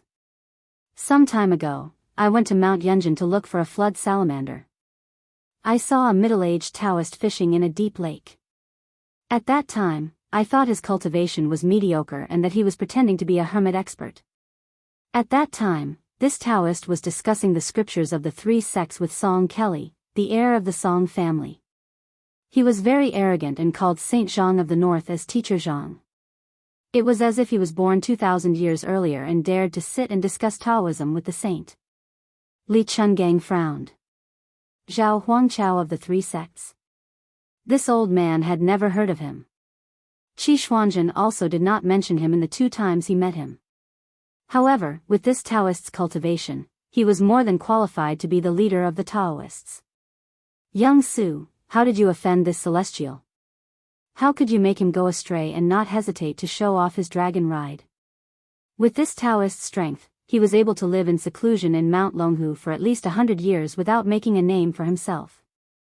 He was clearly not the kind of person who liked fame. His surname was Zhao and he was from the Son of Heaven. This old man understood. He was just concerned about the gathering and dispersing of the world's fate. Based on this, you should be grateful that Chao Changqing took Jiang girl away early. Otherwise, if Zhao Huangchao saw you and saw through the mystery, you would be in serious trouble. At Mount Quanglu, with this old man's ability at that time, it would be useless even if he opened the gate of heaven. Su Fengnian smiled mischievously. So now? Chapter 314. The old man scolded, "Does this old man have nothing better to do than to stand up for you?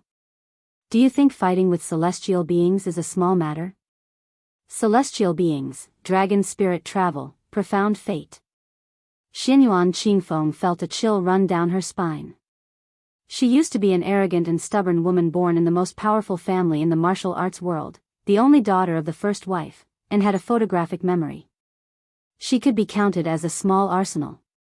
Only the son of a top scholarly family like Song Kelly, who had real talent, could slightly subdue her. However, ever since this umbrella holder entered Jianzhou, her entire life had been turned upside down. Her father had died just after showing off his celestial being's style. The 3 people of the generation with the surname Jing, who were supposed to support Mount Hui's prestige for the next 50 years, were all dead. Xianyuan Dandan, who used to be a pillar of the sea, was killed. Her grandfather, Xianyuan Guiqi, was forced to jump off a mountain, and 2 guests turned against her on the snowy plains. If her father was here, they could still behave, but now, there was not even half a grandmaster left in Mount Hui. How could she control those guests of sacrifice who looked like monkeys when the tree did not fall, and who looked like wolves when the tree fell? Su Fengnian saw that this woman had no intention of getting up. Was she addicted to sitting on the ground? Xianyuan Qingfeng, you can't always make me hold the umbrella. Now that the bull gang is without a leader, it's the best time for you to show your ambition. Don't waste it. Xianyuan Qingfeng was speechless. Xianyuan Qingfeng struggled to get up. Perhaps because he had been sitting for too long, his legs were sore, and he was about to fall back into the water. Su Fengnian tried to support him out of goodwill, but Xianyuan Qingfeng used all of her strength to push him away. She sneered, "Is it my ambition, or does your highness want to control Mount Huishan Xianyuan?" Su Fengnian sneered and said shamelessly, "Let's not beat around the bush. I like it. Since you're the one who started the conversation, why don't we have a good plan?" Xianyuan Qingfeng refused to back down. "Please speak," he said. The old god of swords ignored the scheming between the man and woman and walked straight to Bull descending manner. He walked up the steps and bent down to pick up the string of wind chimes. Su Fengnian spoke in a methodical manner, "You're just worried that this Shitzi will take over the magpie's nest and use you as a puppet. You'll only stop when I've emptied Mount Hui's hundreds of years of wealth, right?" Xianyuan Qingfeng said without hesitation, "That's right. Your Highness has a good family background and high standards. I believe your appetite will not be small." Su Fengnian laughed and said, "Xianyuan Qingfeng, oh Xianyuan Qingfeng, I don't mind telling you this. As long as you take the copies of those secret manuals into the Tide Listening Pavilion in Bailiang, I don't want anything else. Since we're doing business on the surface and I've accepted your benefits, I'll naturally help you secure your position as the head of Mount Hui. If anyone isn't convinced, you can let them have a taste of Bailiang's blade. Besides, the old god of swords is already a swordsman of the present era. It doesn't matter if you're a fox exploiting the tiger's might or taking advantage of others. Who would dare say no? Even if you don't want to stay in Mount Hui, no one will come into direct conflict with you. This is a business. Whether you're comfortable as the head of Mount Hui or not will depend on your own methods. When the time comes, if you need me to take action, you'll have to give me other benefits. When doing business, even blood brothers have to settle accounts clearly. What's more, we're enemies, aren't we?" Xianyuan Qingfeng said coldly, "Your Highness also said that we're enemies. Then what business are we doing? If worse comes to worst, Xianyuan Qingfeng will just go all out and leave this mess to my brothers. What's wrong with me leaving the mountain?" Su Fengnian clicked his tongue and said, "That's no fun. Your father, Xianyuan Jingsheng, risked his life to create this situation. With your stubborn personality, how can you let it go? Who are you trying to fool? I'm not in the mood to beat around the bush with you. To put it bluntly, Mount Hui is in turmoil right now. If it weren't for the fact that I admire your father's actions, I wouldn't be so polite with a petty woman like you. Why would I stand here and hold an umbrella for you? Apart from your good skills in a fit of pique, what other skills do you have to show me? If you really piss me off, how hard would it be to support a puppet who's willing to be a lackey? Bailiang's hat of His Royal Highness isn't small, is it? Coincidentally, the few people that can't be suppressed by this hat are all dead." Su Fengnian observed Xianyuan Qingfeng's expression and said patiently, "The bull gang can't beat the Dao Court's Mount Longhu in the first place. Now that you don't have me to back you up, won't you be suppressed for a few decades until you can't breathe? Besides, I'm Bailiang in the end. Aren't I going to leave soon? Once I leave, what are you worried about? If that's the case, then you're too useless. To tell the truth, the reason why I'm willing to let bygones be bygones and help you get promoted is because of that wooden sword Wenhua. He said that he'll use his sword to slap your little buttocks red when he learns superior swordsmanship. But once you leave the family, Wenhua won't go so far as to make things difficult for an ordinary woman with a miserable background. This prince won't be able to watch a good show. How boring." Xianyuan Qingfeng walked out of the umbrella and ignored Wenhua's teasing. He only asked, "Miserable?" Su Fengnian asked back, "What do you think?" Xianyuan Qingfeng asked, "Are you pitying me?" Su Fengnian didn't answer and only handed the umbrella to her. Seeing that she didn't move, he simply placed the umbrella on her shoulder and looked up at the dusky rain. If Wen Hua were here, he'd definitely say that the heavens are pissing again. How naughty. Xianyuan Qingfeng was stunned. At this time, Hong Yu took a few steps forward and got down on one knee. Young miss, from today onwards, Hong Yu is at your beck and call. Huang Fangfua said with a smile, I only want to continue studying at Mount Insignia and hope to reach Brother Jingqing's level one day. Whoever makes an enemy of young miss is also an enemy of mine. Xianyuan Qingfeng was stunned and didn't say anything. A loud voice came from the celestial master residence of Mount Longhu. Since Sword God Li has borrowed a sword and left, do you dare return it? Li Chungang, who was sizing up Feng Ling, couldn't be bothered to respond. Next, Xianyuan Qingfeng inadvertently saw His Royal Highness winking at the old sword god and mouthing two words. After seeing this, Li Chungang rolled his eyes and blurted out an extremely vulgar word in the direction of Mount Longhu. Bullshit. If that was all, Xianyuan Qingfeng wouldn't have done anything. What the old man who had become a terrestrial sword immortal said next was truly domineering. That's what Su Fengnian said. Xianyuan Qingfeng immediately smiled through his tears. Chapter 315. If Li Chungang said fart to the Taoist master's residence, outsiders would only say that the old god of swords' heroic spirit was still the same as before, especially after entering the threshold of Earth Immortal. They were full of confidence and could regard Li Chungang as an immortal swordsman. However, if it was Su Fengnian who said it, it would be a different story. Two great masters were fighting each other in the Great Snow Plains and the Taoist ancestral court, Longhu Mountain. Even if it was just a battle of words, it was still full of elegance. What was His Royal Highness doing? Su Fengnian could already imagine that for a long time, the whole Jianghu would become a big joke. Xianyuan Qingfeng, who was at a disadvantage in the scheming against His Royal Highness, could not help but gloat. She finally had some spirit and was no longer lifeless and haggard. Su Fengnian glared at her and took the lead to walk to the Great Snow Plains. Su Longxiang and Blue Bird followed closely behind. Xianyuan Qingfeng hesitated for a moment, then walked slowly in the rain with Huang Fangfua and Hong Yuang. Hong Yuang was expressionless. Huang Fangfua thought a lot in this short section of the road in the rain.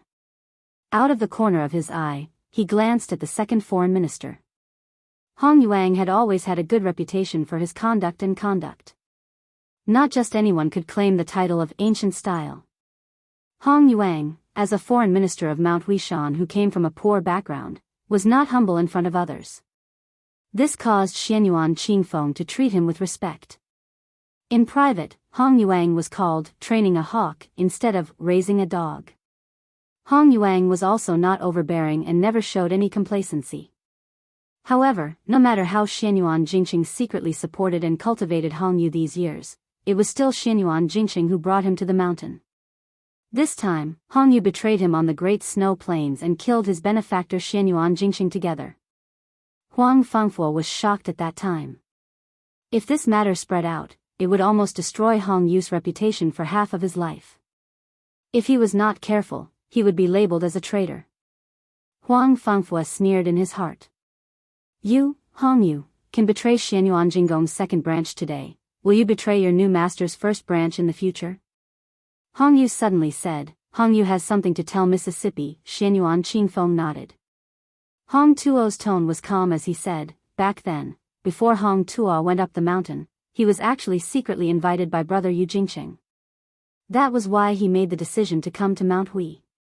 Otherwise, with Hong Yu's experience and ability, he definitely wouldn't have the courage to come to the Bull Gang and become a laughingstock. Huang Fangfua narrowed his eyes. Xianyuan Qingfeng felt as if a heavy burden had been lifted off his shoulders, and the knot in his heart was untied. He turned his head and smiled. Uncle Hong, you've suffered all these years. Hong Yu lowered his head and cupped his hands. That's how it should be.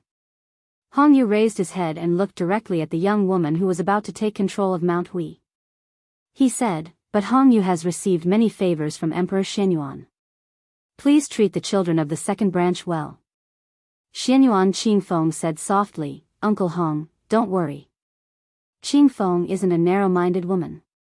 It's a fact that the second branch is powerful. Blindly purging dissidents will only cause the turbulent Mount Hui to fall apart. Qingfeng will do my best to appease the second and third branches. I won't change any of the established rules. Guests can stay if they wish, but leave if they don't. Even if they leave the Bull Gang today, Mount Hui will still welcome heroes from all walks of life to come up the mountain again. The grudges of my father's generation with the surname Jing, as well as those above him, will completely end today. If the other two branches cause trouble, Qingfeng can promise you twice, but not thrice. At that time, if they still refuse to let it go, then don't blame Qingfeng for being ruthless. Xianyuan Qingfeng spoke lightly, but Huang Fangfua felt much more at ease. He was afraid that this woman would become arrogant and start a massacre in Mount Hui. When that time came, who would be the executioners? Wouldn't it be him and Hong Yu? Moreover, in this way, he would have no room to maneuver and would be completely tied to her. This was originally a common method of controlling people. Logically speaking, it made sense. However, Huang Fangfua looked down on Xianyuan Qingfeng. Being in charge of a century-old aristocratic family was a strenuous job that could shake mountains and topple peaks. She only knew how to play petty tricks and was no different from a shrew with a loose tongue. She wasn't worthy of Huang Fangfua's loyalty. The most troublesome part was that Xianyuan Qingfeng's martial strength wasn't worth mentioning. Once the heir of Bailiang left, the more they suppressed her, the more likely it would be for him and Hong Yu when she rebounded in the future. Perhaps they wouldn't be able to suppress her even if they used all their skills. Walking to the entrance of the Bull Gang mansion, Su Fengnian stood under the eaves to shelter from the rain and looked back at the snowy plains. Xianyuan Qingfeng stood nearby. She tilted her head and smoothed out a few strands of hair that stuck to her cheek. She remained silent. The wind and rain gradually stopped. A young man with delicate features walked out of the mansion. Seeing everyone, he respectfully said to Xianyuan Qingfeng, Yesterday, First Master gave me 4 brocade pouches. He said that after the rain stopped today, they would be given to His Royal Highness, and 2 esteemed guests. Xianyuan Qingfeng was slightly surprised. Huang Fangfua and Hong Yu's expressions were especially solemn. Although they were serious, they weren't surprised. Clearly, this wasn't the first time they had received the brocade pouches. In fact, killing Xianyuan Jingqing on the snowy plains was a request for the brocade pouches. Huang and Hong didn't know beforehand that the other party had truly surrendered to Xianyuan Jingqing. Xianyuan Qingfeng and the other 2 received the brocade pouches from the young man. Huang Fangfua and Hong Yu immediately excused themselves and left the snowy plains. The 2 esteemed guests didn't exchange even half a word of pleasantries. Huang Fangfua returned to the small building. He returned a clean set of robes and personally burned incense. He took out the small scroll hidden in the brocade pouch. After repeatedly reading it, he gently tossed it into the red sandalwood incense burner. He smiled and murmured, Brother Jingqing really didn't disappoint me. There were only a dozen or so words written on the exquisitely cut paper. It was just like what Xianyuan Jingqing usually said when he talked about writing. Zhong Yi had said that simplicity was the end of poetry. Brother Huang, please stay in Mount Hui for 10 years and you can enter the Finger Xian realm. Huang Fangfua first smiled and then laughed out loud. Xianyuan Jingqing, oh Xianyuan Jingqing, are you asking me to work for your daughter for 10 years? Since you said you could help me enter the Finger Xian realm, don't mention 10 years, I can even wait 20 years. After laughing, Huang Fangfua decided to study at Bull Hill for another 10 years. He believed that with Xianyuan Jingqing's meticulous planning, even if he couldn't enter the Finger Xian realm after reading all the secret manuals, Huang Fangfua was sure that another brocade pouch would appear at that time to solve his doubts. Huang Fangfua didn't even bother to think about who had the brocade pouch that he might not need in 10 years. With Xianyuan Jingqing's meticulous mind, he was afraid that Huang Fangfua wouldn't be able to find it even if he turned the entire Bull Hill upside down. When the time was not right, the mysteries of heaven would not be revealed. Huang Fangfua sighed, Brother Jingqing, what a Confucian sage. Huang Fangfua is fascinated. Hong Piao had never stayed in the luxurious abode of the guest of Mount Hui. It was easy to go from frugality to extravagance, but difficult to go from extravagance to frugality. Therefore, he chose to live in a secluded bamboo house on the mountainside. After opening the brocade pouch, his forehead was oozing with cold sweat. The general meaning of the brocade pouch was far less soul-stirring than the one given to Huang Fanghua. It was just that Xianyuan Jingsheng kindly reminded Hong Piao. If Qing Feng had any grudges against Hong Piao for killing Xianyuan Jingsheng, he could say that Hong Piao was invited by Xianyuan Jingsheng to come up the mountain. Hong Piao, who was kneeling in front of the bamboo tea table, clenched his fists so tightly that the veins on the back of his hands popped out. When he, Hong Piao, went up to Mount Hui, it naturally had nothing to do with Xianyuan Jingsheng. At that time, what he said on the snowy plains was just an idea he came up with on the spur of the moment. He played an unknown trick to eliminate Xianyuan Qingfeng's vigilance. Therefore, although this brocade pouch seemed to be a kind reminder, wasn't it also a kind of warning? Hong Piao took a deep breath and raised his head to look out the window. He smiled. Brother Jingsheng is indeed an immortal. Hong Piao is completely convinced. The bull landed under the eaves. Su Fengnian looked at the rainbow stretching across the sky. One end of the rainbow was on the snowy plains, and the other end was on the Taoist master's residence. The scenery was absolutely beautiful. Su Fengnian opened the brocade pouch and was stunned. The words written on it were concise and to the point. His Royal Highness only needs to ask my daughter for a copy of the Aspiring Tripod Pavilion Spring and Autumn Annals from my life. There is a letter in the envelope. At the end, there was even a sentence that went straight to the point. His Royal Highness did not let her down, and Mount Hui would not let His Royal Highness down. Xianyuan Qingfeng leaned against a pillar, his eyes hazy with tears. Hong Piao is rebellious and needs Qingfeng to convince him with force. It's better to use force than to show kindness. When Mount Hui is peaceful, he can be raised. When there is chaos, he must be killed. Huang Fang has a good reputation. I have my own plans. Within 10 years, this person will not have any disloyalty. After 10 years, if he wants to make a name for himself, there will naturally be someone to suppress him. I left a book for the Daoist children of Mount Longhu to give to your grandfather. Qingfeng, you don't have to worry about this matter. If Su Fengnian has endless evil intentions and wants a yard after taking an inch, you can go and find the Daoist who fishes for flood salamanders in Mount Yunjin. This immortal elder owes me a favor and has promised me to come out once. If Su Fengnian does not overdo it, this person can work together to seek benefits. During the Qingming festival, if your mother is unwilling to visit the grave, Qingfeng need not force her. Since we can't help each other in times of need, it is already a blessing in life to forget each other. Since the day you were born, I have buried a jar of wine under an old cassia tree. From then on, I have 1 jar every year. Now, I have 23 jars. How about privately naming your daughter Hong? Don't blame me for nagging. It's just that I haven't been able to talk to you all these years. In the future, my grandson will be called Fuyao, and my granddaughter will be called Yasong. How about it? All these years, I have been flipping through ancient books when I have nothing to do. I have 100 headaches, but I still can't think of a satisfactory name. I hope that in the future, if they want to study, then they can study. If they want to practice martial arts, then they can practice martial arts. The world is vast, but they can only stand on a small piece of land.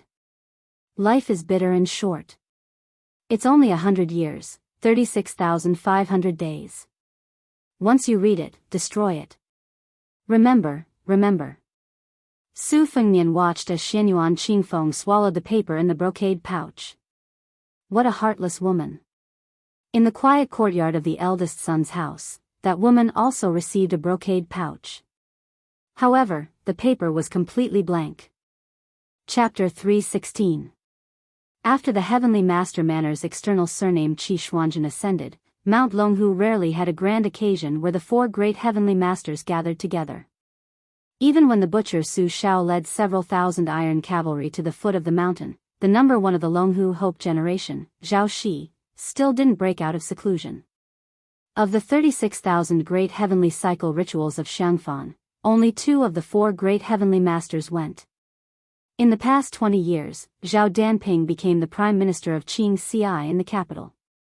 Together with Yue minister Zhao Danxia, the north and south reflected each other's splendor, meeting even less than they were apart.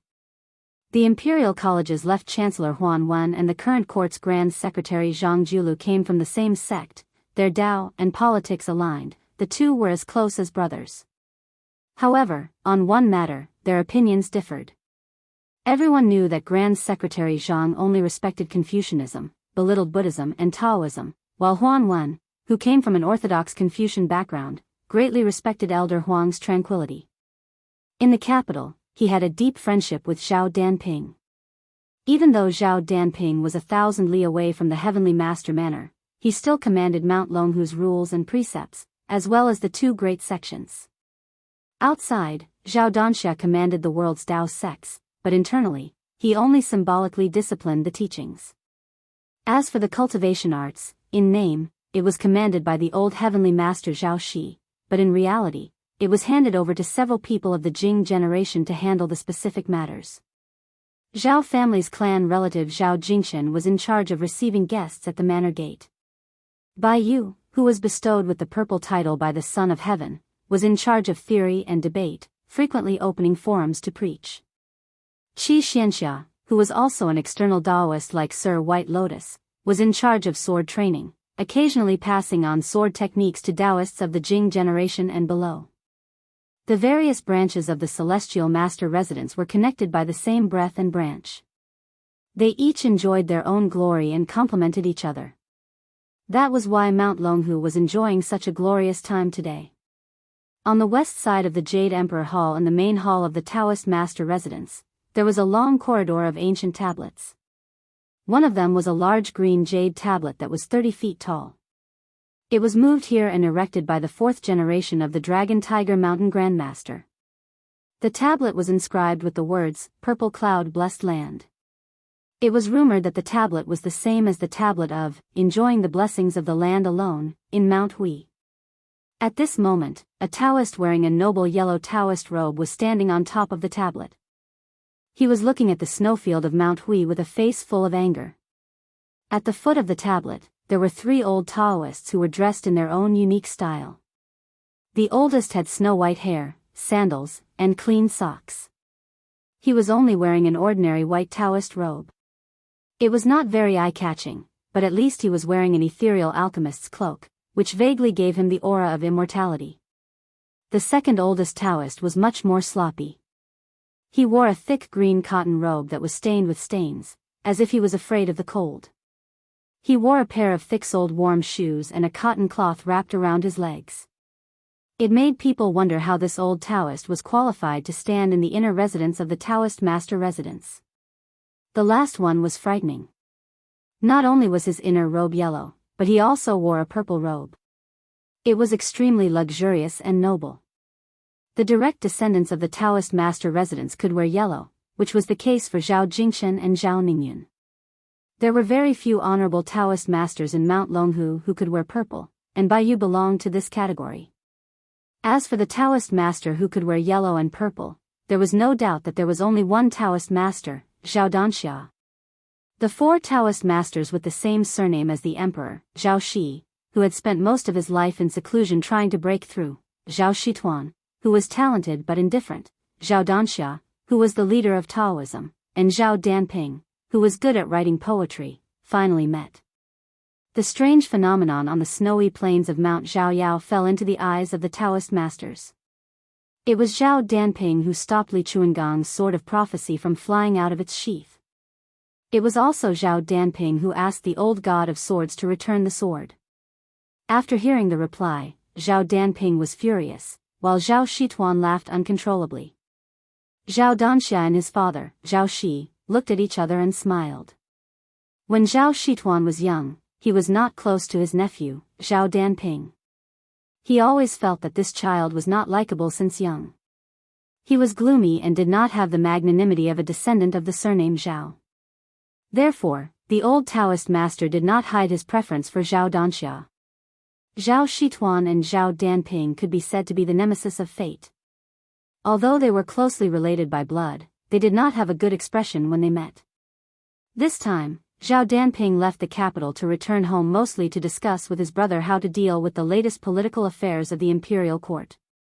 The empire's territory was restructured, and the original 24 districts of Taoism would have to follow suit and make changes. Moreover, after the position of monk Zheng was established, Chongxian Bureau was very likely to leave Honglu Temple.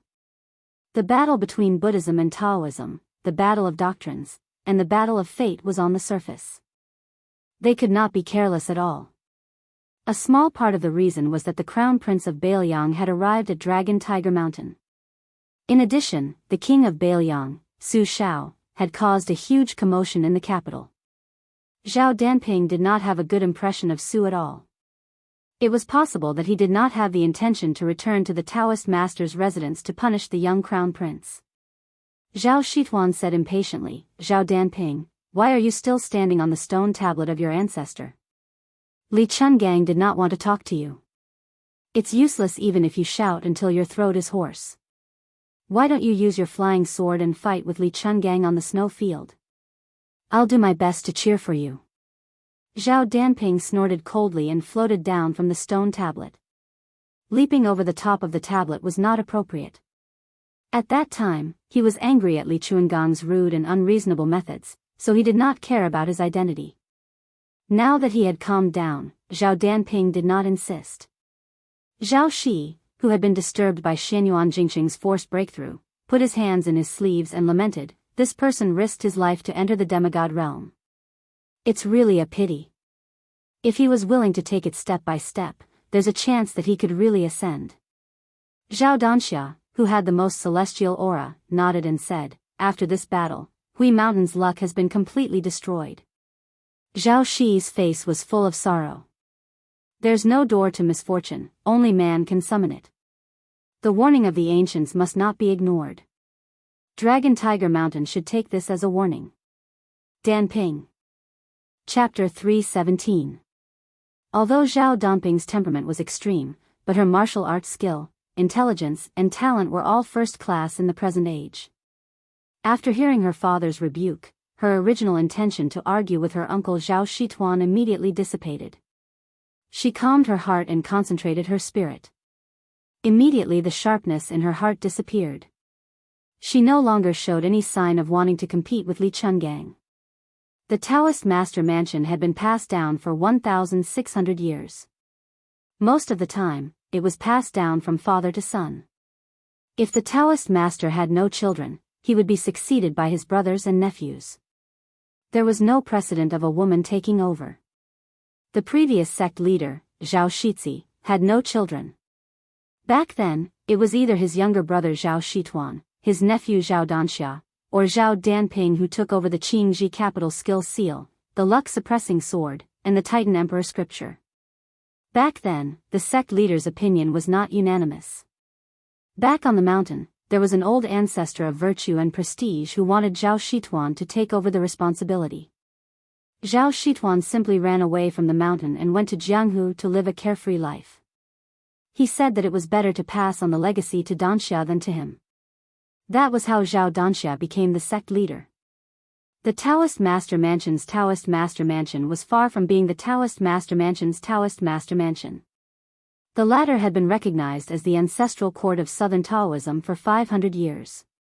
After the death of Wang Zhongluo, Mount Wudong was just a Taoist Master Mansion. In the eyes of many Taoists on Mount Longhu, it was just a Taoist Master Mansion. How could it be compared to the Taoist Master Mansion? Fortunately, the Taoist Master Mansion improved under Zhao Danxia's leadership and became the leader of all Taoism in the world. Zhao Danping, who originally wanted to establish his own sect under the feet of the emperor, finally bowed his head. That was why his father, Zhao Shi, said that there was no blessing or disaster. Zhao Danping said coldly, that Li Chungang returning to the realm of Sword Immortal is a great feat, but he borrowed 1,000 swords from Mount Longhu on the snowfield. If this spreads out, where will the Taoist Master Mansion's face go? Zhao Danxia smiled softly and said, "Face is lost on Danxia. Let Danping pick it up in Beijing." capable people do more work. Big brother, please excuse me. Big brother, you're such a scoundrel. What are you doing? Zhao Danping said helplessly. Her tone was no longer inflexible and stiff. After leaving Mount Longhu for so many years, how could it be that simple to write a poem by the emperor's side? After encountering many coincidences and comprehending the heavenly Tao, he was able to break through 100 armors with his horsetail whisk and compete with the black-robed monk Yang Taiji. Zhao Danping's personality gradually became more flexible. She was no longer as fierce as she was in the prime of her life, wanting to take others down with her at every turn. If it was more than 10 years ago, Zhao Danping would have already gone to Mount Hui to find trouble with Li Chungang. Mysteriously, the harmonious atmosphere in the Taoist master mansion today was largely due to Zhao Jingxi, who had a son in her later years. This child was ranked at the end of the Jing generation. Her talent in martial arts was mediocre, but she had the advantage of being as honest as jade. She was a junior who loved to express her feelings and was not scheming at all. Even the eccentric Zhao Shituan, who did not see eye to eye with Zhao Jingxi, would have to smile knowingly when he met Zhao Jingxi. Everyone in the Taoist master mansion liked to joke about some of Zhao Jingxi's embarrassing moments. What was even rarer was the few most outstanding people in the Taoist master mansion who did not share the same surname. For example, Bai Yu and Qi Xianxia had gotten along well with Zhao Jingxi since they were young. The female Taoist nun who cultivated on the mountain was also happy to tease this Taoist master mansion's Xinhuang. Even the female Taoist nun who was just a young girl dared to make fun of him. The old Taoist master Zhao Shituan said that Zhao Danping's greatest merit and ability in this life was giving birth to such a son. Zhao Jingxi's biggest characteristic was that he was absent-minded. He would often be chatting with others one moment and then be in a daze the next. The people on the mountain were most afraid of him reading and looking for answers because no matter how thin the book was, he could read thousands of strange questions. Even the chief, Zhao Danxia, who was a patient elder, could be questioned to the point of being angry.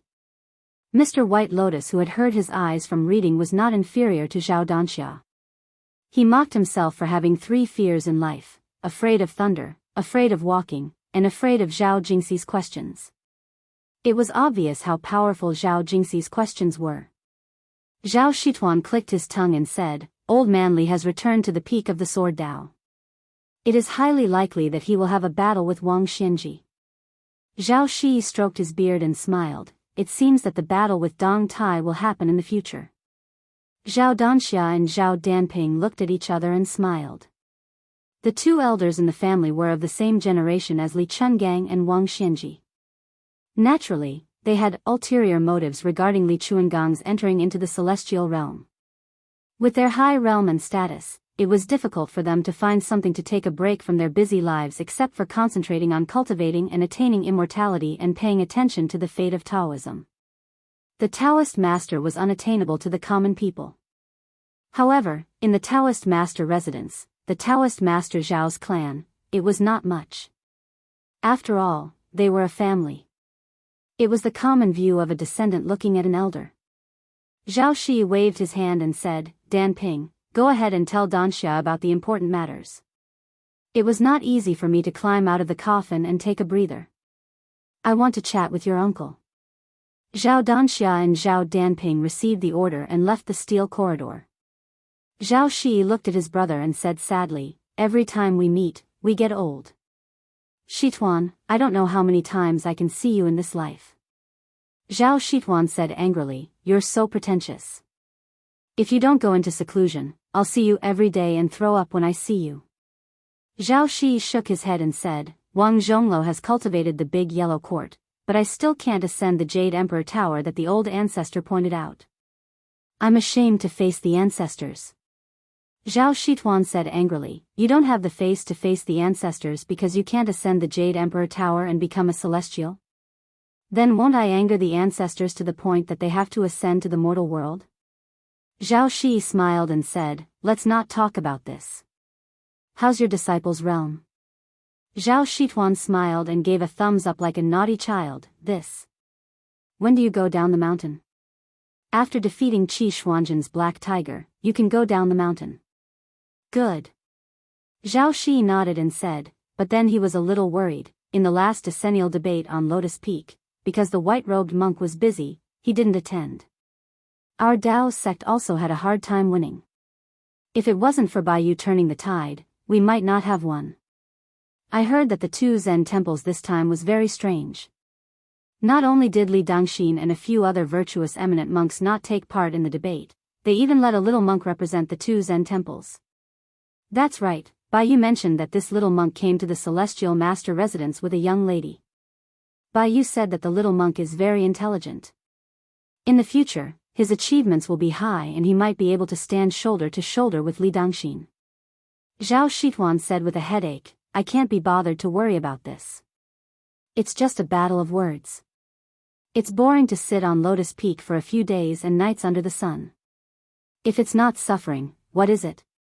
In the end, it's just a quarrel. There's nothing to be proud of even if we win. Zhao Shi said worriedly, it's not a big deal at first. If we win, we win. We'll just take it as winning some face for our Dao sect. But now the imperial court's arrangement is very mysterious. It's like casting a wide net. If we win, it's fine. If we lose, the fate of the three sects will increase or decrease. Zhao Shituan said heartlessly, if the elder ancestor didn't say something about making a small bet with someone, there wouldn't be this trouble. Brother, do you know who the elder ancestor is betting with? What's the bet? What's the bet? Zhao Shi hesitated and said softly, I only know that it's a bet between people with the same surname. They're betting on who will ascend later. The bet is a seal for a seal. The laziest Zhao Shituan felt a headache, only the elder ancestor likes to mess around. If he was willing to ascend to immortality with Qi Xuanzhen back then, Qi Xuanzhen would have turned into a rainbow in broad daylight and I, Zhao Shituan, would have ascended on a crane. Zhao Shi smiled and said nothing.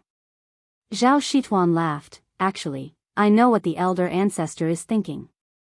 Our dragon tiger mountain is known to have a great immortal attaining Dao every 100 years. It's our fault for being so disappointing. If the elder ancestor had ascended earlier and no one attained immortality in the next 50 years, we would have lost a lot of face. I guess that's why he decided to bet with that person on who will ascend later. Zhao Shi stared and said, watch your words. Chapter 318. For some reason, Su Fengnian didn't walk into the treasure-filled bowl descent. He just sat on the steps under the eaves, with his brother Su Longxiang and Maid Blue Bird standing behind him. His Royal Highness muttered to himself, and Xianyuan Qingfeng couldn't hear him clearly. Of course, she couldn't guess that this Bailiang heir was moaning and groaning. After leaving Liangzhou, first the red armor talisman reappeared in Jianghu, then the sword crown and sword attendant of the Wu family's sword tomb inexplicably blocked the way, not to mention the 11th in the world, Wang Mingyin, who wanted to take away the head. Then, Chao Changqing took away Jiang Ni in Gangnam-do and continued eastward. At Kuanglu Mountain, he even met Zhao Huangchao, who was in the celestial being's astral body state. When he finally reached the Daoda's Longhu Mountain, there were Confucian saints and sword immortals in the great snow plains. Su Fengnian believed that he was diligent in practicing his saber, but any one of these guys didn't even have the qualifications to fight to the death. That kid Wenhua said that there was no reason to always be attacked in Jianghu, but when he met these guys, he had no choice but to be attacked. At this moment, Su Fengnian finally understood why the bull rider was as timid as a mouse. It was right not to go down the mountain. With Hong Shixiang's identity, going down the mountain so easily was like carrying a large signboard with the words, "Come and hit me," written on it. This Jianghu's experts had their own experts to deal with. A Vajra realm martial artist seemed to be able to do whatever he wanted, but what if a Finger Xian realm martial artist found him an eyesore? A Finger Xian realm expert was awe-inspiring, but a heavenly image realm 1,000-year tortoise would come out of the pond to teach him a lesson. Was a heavenly image realm invincible enough? Didn't Xianyuan Dandan study for his grandson Xianyuan Jingsheng and become an earth immortal? After 100 years of hard work, he didn't even leave behind a handful of ashes, let alone a complete corpse. Su Fengnian lay on the ground, sighing again and again. Jianghu was dangerous. Xianyuan Qingfeng waited for a long time, but Royal Highness didn't return. Finally, he said impatiently, Your Highness won't enter bold descent? The things here are too dirty. Qing Feng will definitely not take anything away. Your Highness can take whatever you want. Su Fengnian still did not respond. After a long while, an unfamiliar young girl walked out of the mansion. She had the same demeanor as the young man who had previously delivered the brocade pouch. She said softly, First Master instructed this servant to deliver a brocade pouch if Your Highness does not submit to the bull. Su Fengnian finally regained his senses. He rolled his eyes and said, Are you done yet? While muttering to himself, he hastily took the brocade pouch and opened it to take a look. He waited until the young girl had walked back to Yunia Town before whispering to Xianyuan Qingfeng, Your father said that there's a treasure house in Yunia Town. The door was made by the Mahist school of Shangyin Academy and is indestructible. The male and female Jiao salamanders are the inner and outer rings.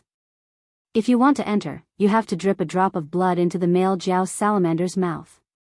The male Jiao salamander will then drill through the door and swim through the mechanism to meet the female Jiao salamander. If your Xianyuan bloodline is broken, won't no one be able to open it? Xianyuan Qingfeng frowned. What do you want, Your Highness? To tell you the truth, the male Jiao salamander died last year. I went to Yunjin Mountain to look for a new one, but I couldn't find one. Since the young prince is studying at Mount Longhu, I believe Your Highness must have a good relationship with the Taoist Master's mansion. I heard that the Taoist Master's mansion raises several Jiao salamanders in the Dragon Pond. Your Highness might as well ask for one of them to be given to Mount Huishan. The treasure house can be considered a reward from the Xianyuan family for Your Highness's hard work in coming to the mountain. Xianyuan Qingfeng's face was filled with mockery as he spoke. It was obvious that he wanted to make a fool of himself. He had clearly taken advantage of His Royal Highness' weakness when he used the old god of swords to say, fart, to the Taoist Master's mansion. Su Fengnian, who was lying on the ground, cast a sidelong glance at Xianyuan Qingfeng. He said lazily, What? You think I don't dare to ask for a Jiao salamander? If the Taoist Master's mansion isn't willing to give it to me, then I'll snatch it. If I can't snatch it, then I'll steal it. If I can't steal it, then I'll talk nicely and beg for it. Xianyuan Qingfeng's lips curled into a subtle arc as he said with a smile that wasn't a smile, Your Highness doesn't bother with trifles when doing things. In the future, you will inherit the title of Northern Liang King. As long as you use this method to deal with the Northern Meng dynasty, you will definitely be able to achieve victory and leave your name in history. Su Fengnian stood up, pretending not to hear the mockery in her voice. I'll take your auspicious words. Su Fengnian then changed his expression and smiled warmly. Not only does the brocade pouch say that there are several items in the treasure house that can catch my eye, it also says that there's an item outside the armory that's even more precious than an entire mountain. It asks me to treasure it well. The words on the brocade pouch are, far in the horizon, yet close in front of you. Xianyuan Qingfeng's expression changed slightly. Su Fengnian laughed heartily and jumped down the steps. Silly girl, your father is willing to give you to me? Besides, even if he's willing to give you to me, I'm not willing to accept you. You don't have any breasts or buttocks, and you're always wearing a bitter face. You can see female ghosts when you look in the mirror. Xianyuan Qingfeng stared at Su Fengnian's back with a complicated expression. As they approached the edge of the snowfield, Bluebird whispered, Young master. Su Fengnian had a telepathic connection with her and knew what she was thinking. He smiled and explained, It's not that I'm deliberately making things difficult for Xianyuan Qingfeng, but this woman won't listen to your kind words. If you really want to confide in her, I'm sure she'll treat your kind intentions as ill intent. If you really think I covet her beauty or her family fortune, wouldn't I die of injustice? Ignoring the gloomy Xianyuan Qingfeng, His Royal Highness had just descended the snowfield when he saw a large group of people kneeling in front of him. There were no less than 30 people. Su Fengnian only needed to think for a moment to realize what was going on. He held down Xiao Chunlei and looked down at them with a smile. Oh, you all know how to sail according to the wind. You're in a hurry to serve me so you can go to Bailiang and ride roughshod over them? This matter is fine, but I'll say the ugly words first. If you really have some ability, I won't send you away like your beggars. I don't care if you used to be a wanted criminal or a thief. My rice bowl is very big. Not to mention a few dozen people, even a few hundred people will be full. However, if you don't have any ability and want to eat and drink for free, I don't care if you're a guest of Mount Hui or some martial arts hero from which path, scram. Once you're caught, I'll take your heads to the authorities to exchange for some money. Most of the Jianghu people who relied on Mount Hui were stunned. Wasn't this Bailiang heir a bit too ignorant and incompetent? How could his words be more straightforward than a thief? At that moment, a dozen or so fence-sitters stood up cautiously and tried to change their minds and leave. Half of these people were proud and arrogant and didn't want to be bullied. The other half were just here to make up the numbers. They wanted to go to the wealthy Bailiang heir and ask him to live a luxurious life. This group of people didn't have a high status in the Great Bull Gang. They belonged to the category of nobodies who weren't loved by their grandmothers and uncles. They wouldn't be able to obtain the most lucrative position of a guest of Mount Hui. Normally, not to mention an entire secret manual, even if it was just a single page, they would fight until their heads bled. Those who had relatively good relationships with each other were also deceiving each other. Those who weren't of noble status could only borrow secret manuals from the aspiring Cauldron Pavilion for a limited period of time. They couldn't take it out of the pavilion. If someone secretly copied it, they would be expelled from Mount Hui once they were discovered. Many martial arts heroes who had similar martial arts styles would each memorize the manuals by rote. The more the better. After the event, they would exchange secret manuals with each other.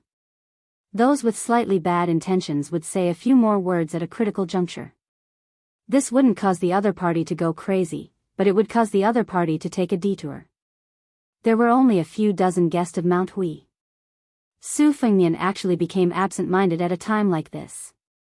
This was because he didn't want to stay on Mount Longhu any longer after hastily settling the affairs of the Great Bull Gang. He was going to head to the northeast of the Jian province. Martial Emperor City. Chapter 319. Xianyuan Qingfeng walked back to the courtyard where the eldest son's quarters were. The glazed fish tank in front of the courtyard had been destroyed. Looking up at the plaque, he saw that his father, Xianyuan Jingsheng, had written the Flask of Eternal Spring. Passing through the hall, there was the Imperial Library, where Xianyuan Jingsheng had spent almost all of his time as a teenager. There were more than 6,000 scrolls here, but it was completely different from the aspiring Cauldron Pavilion. There were very few martial arts manuals here, but they were all classics of the 100 schools of thought. The small building was simple, but the windows were bright and clean. The top floor had a wide view, from where one could observe the South Star and the Big Dipper. At the back, there was a Lingji courtyard with a small facade. On both sides of the courtyard were small and narrow side rooms. Originally, it was meant to provide lodging for the maids and servants. It was just that the main wife's courtyard was deserted, and that woman's temperament was cold and she did not like noise, so she left behind a personal maidservant. The side rooms were all used to store sundries. Many of the poems and essays that Xianyuan Jingsheng had written when he was young to express his grievances were thrown into piles by her, scattered all over the table, chairs, and floor. There was a pair of male and female 1,000-year-old Luohan pines on the side of the corridor. Their roots were intertwined and their crowns were juxtaposed, making this place seem even more desolate and unsettling. Xianyuan Qingfeng walked further into the rear hall of the woman's private quarters. There were originally countless paintings and couplets, but they had all been removed by her. Only a large plaque hung in the middle of the hall that read, "Better to leave than to come." It was probably because she used too much effort to move them that she was able to survive. Xianyuan Qingfeng walked to the tea room with a view of the Dragon King River and saw that she was sitting quietly with a pile of ashes beside her. There was only a white jade scroll left of a painting. Xianyuan Qingfeng said coldly, "Father killed the old ancestor as a land god." Xianyuan Jingsheng was ambushed by Huang Fangfua and Hong Yu. Grandfather was expelled from the mountain. Bailiang's heir, Su Fengnian, killed more than 10 people in one breath outside the snowfield. He had the light cavalry and retainers hang their corpses in front of the east sect of Mount Hui. He declared that he wouldn't accept anyone from Mount Hui. Now, 3 or 4 of the 10 guests of Mount Hui are gone. As for the rest of the Jianghu people, most of them have chosen to leave the mountain. Only in front of her daughter, Xianyuan Qingfeng, would the woman not be so cold and distant. She smiled gently and said, "Isn't this the perfect time for Qingfeng to take over Mount Hui?" Xianyuan Jingxing had swept clean the great snow plateau, and with Beiliang's crown prince eyeing him covetously, it could be said that there were internal and external troubles. Those ministers of resurgence in the history books all stepped forward bravely at this time to turn the tide. Only then could they make people feel grateful and fearful at the same time, controlling the people's hearts. It was just the 4 words of combining kindness and power. If Mother didn't guess wrong, Xianyuan Jingxing had already reached a secret agreement with His Royal Highness. Aside from Huang Fengfua and Hongyu, the 2 open chess pieces, there were still some hidden chess pieces that were biding their time, right? What Mother was most curious about right now was whether His Royal Highness had asked for an exorbitant price to make things difficult for Qingfeng. If she married into Beiliang Palace as a concubine, it was not impossible. With Mount Hui's Xianyuan family's several hundred years of foundation as a dowry, there weren't many women in the world who could afford such a large sum, right? The woman's voice was soft and gentle, very pleasing to the ear, but the meaning behind her words was chilling to the bone at this moment. Xianyuan Qingfeng couldn't stop laughing and actually laughed until tears came out. She wiped her tears and said, "I've disappointed Mother. That His Royal Highness doesn't care about Mount Hui, not to mention Xianyuan Qingfeng, who can't even get into the Rouge Review. Mother, you can only blame yourself for not giving birth to a more beautiful Qingfeng back then." The woman didn't get angry and only quietly waited for Xianyuan Qingfeng to finish laughing.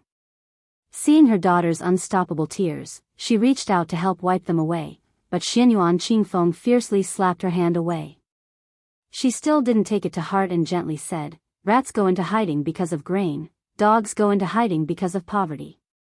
It's a pity that this only applies to the small families. Although Mount Hui's fate has been greatly damaged, it doesn't mean that they won't be able to recover from this setback. What Bullock Gang encountered today is still somewhat better than what happened 100 years ago when the Wu family's sword tomb's first-rate experts almost all died in Beimang."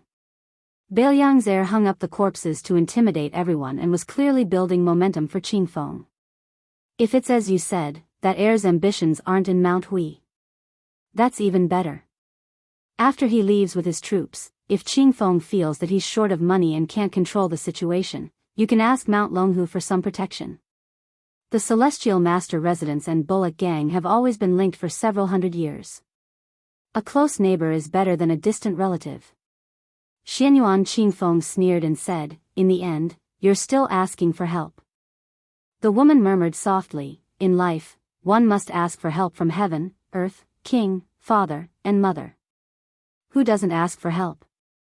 Xianyuan Qingfeng said expressionlessly, "That heir left more than 100 light cavalry at Mount Hui. He said they were responsible for transporting the copies of the aspiring tripod pavilion's secret manuals back to Beiliang." The woman smiled and said, "Xianyuan Jingxing once said something that I've remembered. A man's talent is 10,000 pounds, but it can't compare to a woman's chest." From what I can see, His Royal Highness clearly still has feelings for Qingfeng. It doesn't matter whether or not she's Beiliang's side consort. A noble family's wealth isn't necessarily a blessing for a woman. But if we can use this opportunity to stabilize Mount Hui, that's the most important thing right now. Mother said one more thing. No matter how talented that Yuan Tingshan is, don't meet him in the future. No matter how great a martial artist's achievements are, they can't compare to a single word from the heir of Beiliang. In the short term, you can only get close to the heir of Beiliang and not alienate him. As for the long term, just take one step at a time. It's like playing chess, Qingfeng can't be in a hurry to place a piece. Xianyuan Qingfeng was lost in thought. He poured himself a cup of wine, which was still warm and fragrant. He raised his head and took a big gulp. The woman, who was no longer young, had a gentle gaze. She smiled and said, "A cup of osmanthus wine in your mouth will bring 2 peach blossoms to your face." Xianyuan Qingfeng said calmly, "This was written by father." She said calmly, "Xianyuan Jingxing said so much and wrote so much. There's bound to be a few sentences that you remember. The ancient records say that Mount Zhao Yao has many ancient osmanthus, but there weren't many left when Mother came up the mountain. Among them, the Tanguay is the oldest and the most luxuriant. Every autumn, the osmanthus seeds would fall like rain. It's glorious but not charming. She hesitated for a moment and said slowly, just like how Xianyuan Jingxing conducts himself. Xianyuan Qingfeng gripped his cup tightly and stared at her. He clenched his teeth and said, "Isn't it ironic to say that my father is good now?" She said calmly, "Mother, have you ever said anything bad about Xianyuan Jingxing?" Xianyuan Qingfeng bit the corner of his mouth so hard that blood seeped into the cup. He asked with a trembling voice, "Mother, have you ever liked father, even a little bit?" She shook her head and said, "I don't know." Xianyuan Qingfeng sneered like a madman. "Then you've never liked him. Poor father studied for you for 20 years, only to learn that you're the funniest immortal on earth in the last 1,000 years. She didn't refute. Xianyuan Qingfeng threw away his cup and suddenly stood up. With his back to her, he said in a deep voice, "Mother, don't worry. Father spent a lot of effort to create this situation. Qingfeng will definitely risk my life to make sure that Mount Huishan doesn't fall so that Mother can live a peaceful and stable old age." She still didn't say anything. She waited until Xianyuan Qingfeng left the courtyard before slowly standing up. She picked up the hot wine pot and walked straight to the snowfield without feeling the pain. The sky cleared after the rain, and the scenery on the snowfield was pleasant. She came to the cliff and revealed a beautiful smile that no one had ever seen before. "Jingxing, I won't be angry with you anymore." She leaped. Chapter 320. Before His Royal Highness left Mount Longhu, he left behind a treasure of calligraphy for the Taoist temple. There were a total of 3 horizontal plaques, and the wood was old peach wood that was chopped down from the mountain. The old Taoist master Zhao Shituan was so happy that he rubbed his hands and stood at the door for a long time. The horizontal plaque was Kunlun, the east plaque was Immortal Mansion, and the west plaque was Nanjia Zhoucheng. In terms of strength, it might not be as good as the works of the Taoist masters of Mount Longhu, but its spirit was not inferior at all. To be honest, the small Xiaoyao temple originally did not deserve to hang these 3 plaques, but the old Taoist master liked it and did not care if the Taoist masters were secretly criticizing it. Zhao Shituan grinned and flattered. The old ancestors said that the horizontal plaque is the symbol of a family. If the words are written well, the momentum is weak. It's only to decorate the facade and make the writing vivid. "Your Highness, this is a great gift. I'll definitely steal a flood salamander from the Dragon Lake tonight and send it to Mount Huishan." "Oh right, Your Highness, are you sure you don't want to go to the Taoist master's residence for a cup of tea and a vegetarian meal? If you don't enter, it won't sound good. It's also not the way our Mount Longhu treats guests." Su Fengnian was about to go to Qinglong Creek to take a boat and leave the ancestral court of Taoism. His younger brother, Huang Man, who was standing beside him, clenched his sleeves tightly. He touched Su Longxiang's head and shook his head. "I'm not going. I heard that great Taoist master Zhao Danping is rushing back to Mount Longhu. I'm afraid that if there's a disagreement and they fight, you'll be in a difficult position." The old Taoist master sighed with emotion. "Your Highness is a kind person. The 4 generations of ancestors once planted a chestnut forest on the mountain. I didn't expect Your Highness to leave in such a hurry.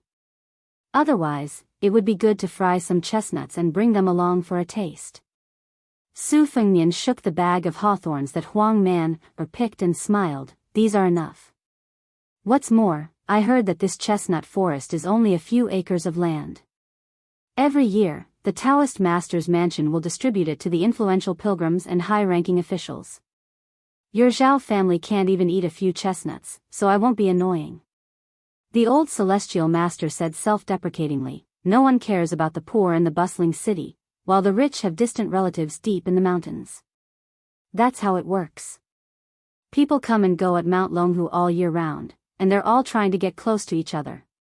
To put it nicely, there are no strangers coming and going, but to put it bluntly, they're all sucking up to each other. That's why I'd rather stay in this small Taoist temple. The juniors in Celestial Master Mansion are all dressed in yellow.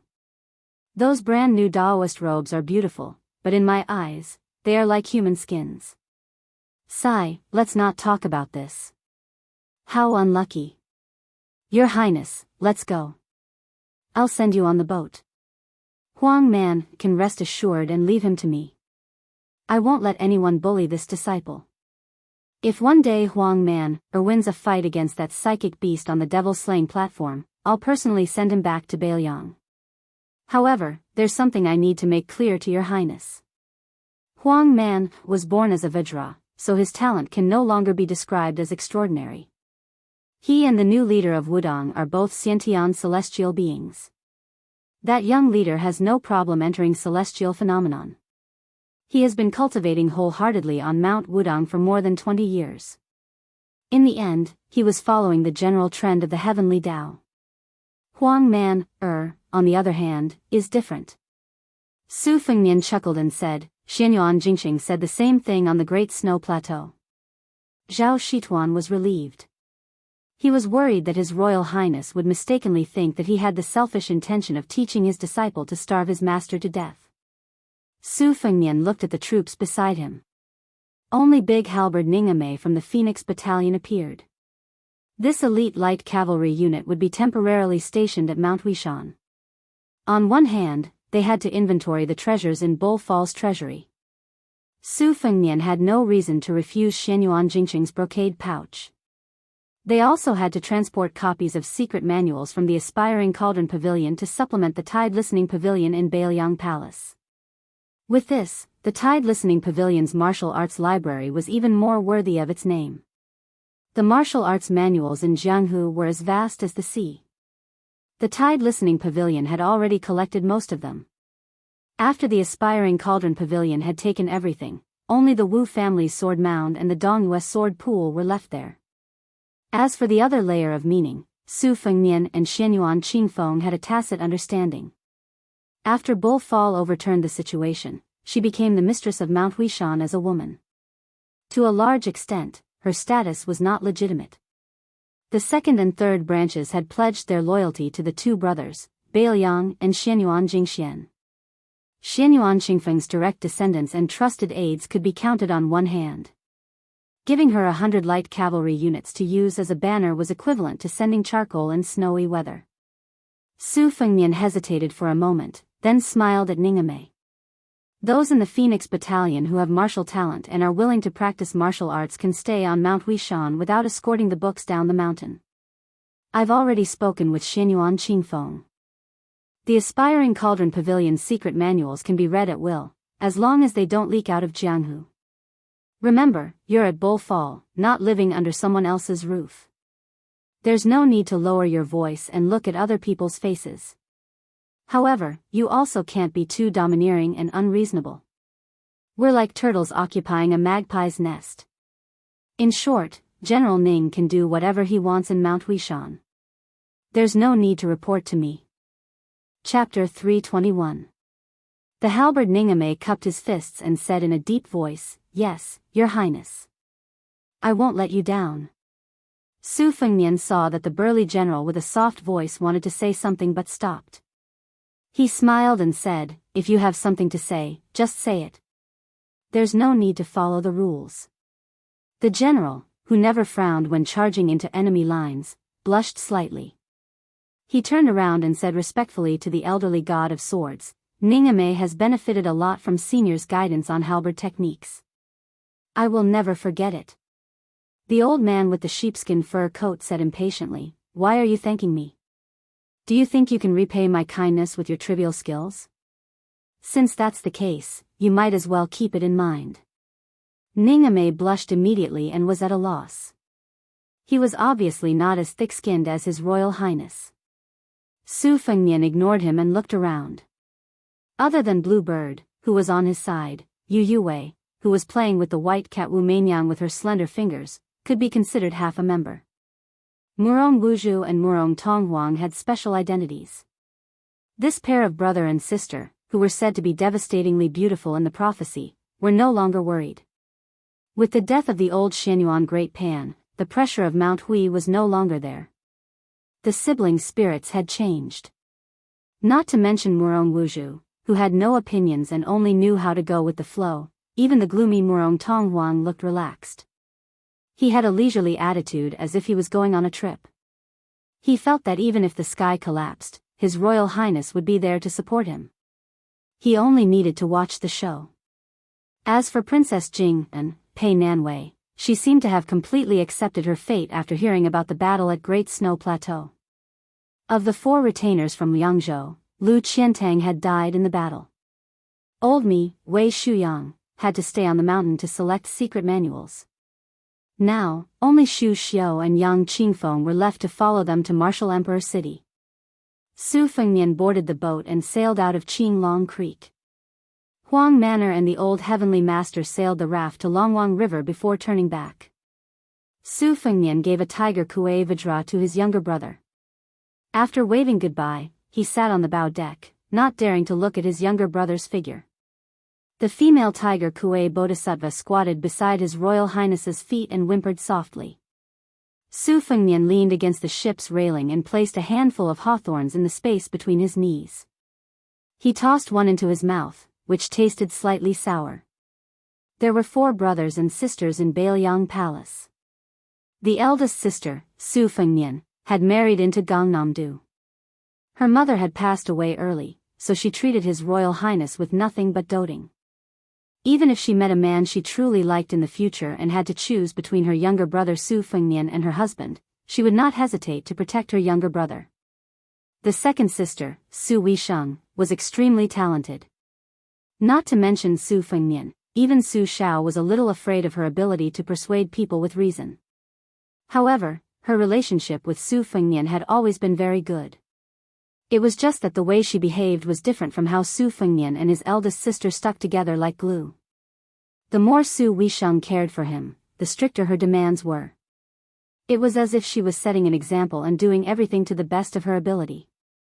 She would not stop until Su Fengnian did better. Among the 4 of them, Su Weisheng was the most stubborn. Undoubtedly, she was the most accomplished and the most famous. Perhaps the world could not imagine that a woman like her, who had suppressed all the heroes in Shangyin Academy, was just a girl who acted coquettishly and shamelessly with her younger brother. Younger brother, Su Longxiang? Su Fengnian remembered when they were hunting when they were young. The 2 brothers had left the cavalry and encountered a giant bear that was as strong as a small mountain. It was the 10-year-old Huang Man, who stood in front of them and tore the beast apart. Every winter, Su Fengnian's favorite thing to do was to hold Huang Man's feet upside down and write on the snow. Usually, it was the second sister, Su Weisheng, who improvised the poem, while his eldest sister applauded and cheered. However, no one in the world knew that the widely popular poem, a poem written by a sword in the snow of Liangzhou, was not written by Su Weisheng with her sword, but by His Royal Highness with the little prince's head. At that time, the happiest person was none other than Su Longxiang. The 4 siblings, who were once carefree, had unknowingly left each other. A Dragon King river ship approached, interrupting His Royal Highness's sorrowful thoughts of parting. Xianyuan Qingfeng boarded the ship alone and walked towards Su Fengnian. Su Fengnian chewed on a hawthorn and expressionlessly asked, "I heard your mother jumped off a cliff." She calmly said, "I forced her to her death." Su Fengnian frowned and said, "Since the people involved are all dead, could Miss make the final judgment and clear up my doubts?" Xianyuan Qingfeng must have a heart of stone. She did not have the slightest intention of hiding the truth for the deceased's elders. It was as if she had held it in for more than 10 years, and if she did not say anything now, she would become a madwoman. She squeezed out a smile that was difficult to tell whether it was relief or desolation and slowly said, "My father loved her, but he never asked for anything in return. As for my mother, she probably didn't even know whether she loved or hated him. As long as my father stayed at Bull Hill, she had a reason to continue living. Whether she deceived herself or others, she could continue to struggle at death's door. Once my father died and I took control, she had no reason to continue living. Since that was the case, why not let me, as her daughter, break the final paper?" Su Fengnian shook his head and said, "I don't understand you." Xianyuan Qingfeng stared at His Royal Highness, who did not match the rumors, and calmly said, "Qingfeng doesn't understand you either." When Su Fengmian saw Li Chungang walk out of the cabin, he suddenly said, miss, don't hide. A young girl, whose hands and feet were pressed tightly against the ship's bow, jumped into the river and disappeared in a flash. She chuckled and said, so what if you're a land immortal? Chapter 322. The Huishan sisters' waterfalls were stacked on top of each other. When the last waterfall poured down, the sound of the waterfall could be heard from half a mile away. A young man was sitting below with his upper body exposed. He used his back to withstand the torrent. His skin turned from red to purple from the impact. In the misty water, a rainbow was reflected above his head. The large pool was covered in moss and tall trees. The scenery was beautiful and gentle. A middle-aged Taoist came and went without alerting any of the sentries in Huishan. He came near the waterfall and looked at the young man from afar. He saw that the young man's body was on the verge of collapsing. If he continued to resist, his lungs would be injured. The nameless Taoist waved his sleeve and pulled the young man out of the waterfall. It was the machete man Yuan Tingshan who was treating his injuries with poison. His eyes were gloomy. A blade tied to his wrist jumped out of the water like a green dragon. With the blade in hand, he could kill the enemy at any time. Yuan Tingshan's caution was evident. However, when Yuan Tingshan saw the person's face, he immediately knelt on the rock beside the pool even though he was famous for being heartless in Huishan. He said loudly, Julu's Yuan Tingshan greets the immortal senior. Yunjin Mountain's immortal senior has rewarded me with a few celestial fruits. I will remember your kindness. The middle-aged Taoist who fished once every 10 years in Mount Longhu waved his hand and said, I only came to Huishan's great snow field to send Xianyuan Jingqing off. I saw that you were going astray and recovering from your internal injuries, so I took the liberty to intervene. Don't blame me for doing something unnecessary. Yuan Tingshan smiled and showed his white teeth. He said, I don't dare. The Taoist saw that the young man's words were extremely respectful, but his right hand was holding on to the hilt of his blade. He did not take it to heart and just smiled. He lamented, Julu is a place where people converge. If Kunlun is the dragon's head and Donghai City is the dragon's tail, then Julu is the dragon's horn. The people here are either evil or virtuous. There are very few mediocre people here. Yuan Tingshan half-knelt on the rock and looked straight at the Taoist. He said slowly, I'm short-sighted and don't know these things. I just couldn't stay in Julu, so I came out to beg for a living. I've heard that the celestial masters of Mount Longhu are proficient in divination and physiognomy. Could it be that celestial master is an elder from the celestial master residence? The middle-aged Taoist shook his head and did not deliberately mystify. Instead, he said frankly, although my surname is Zhao, I'm not from the celestial master mansion.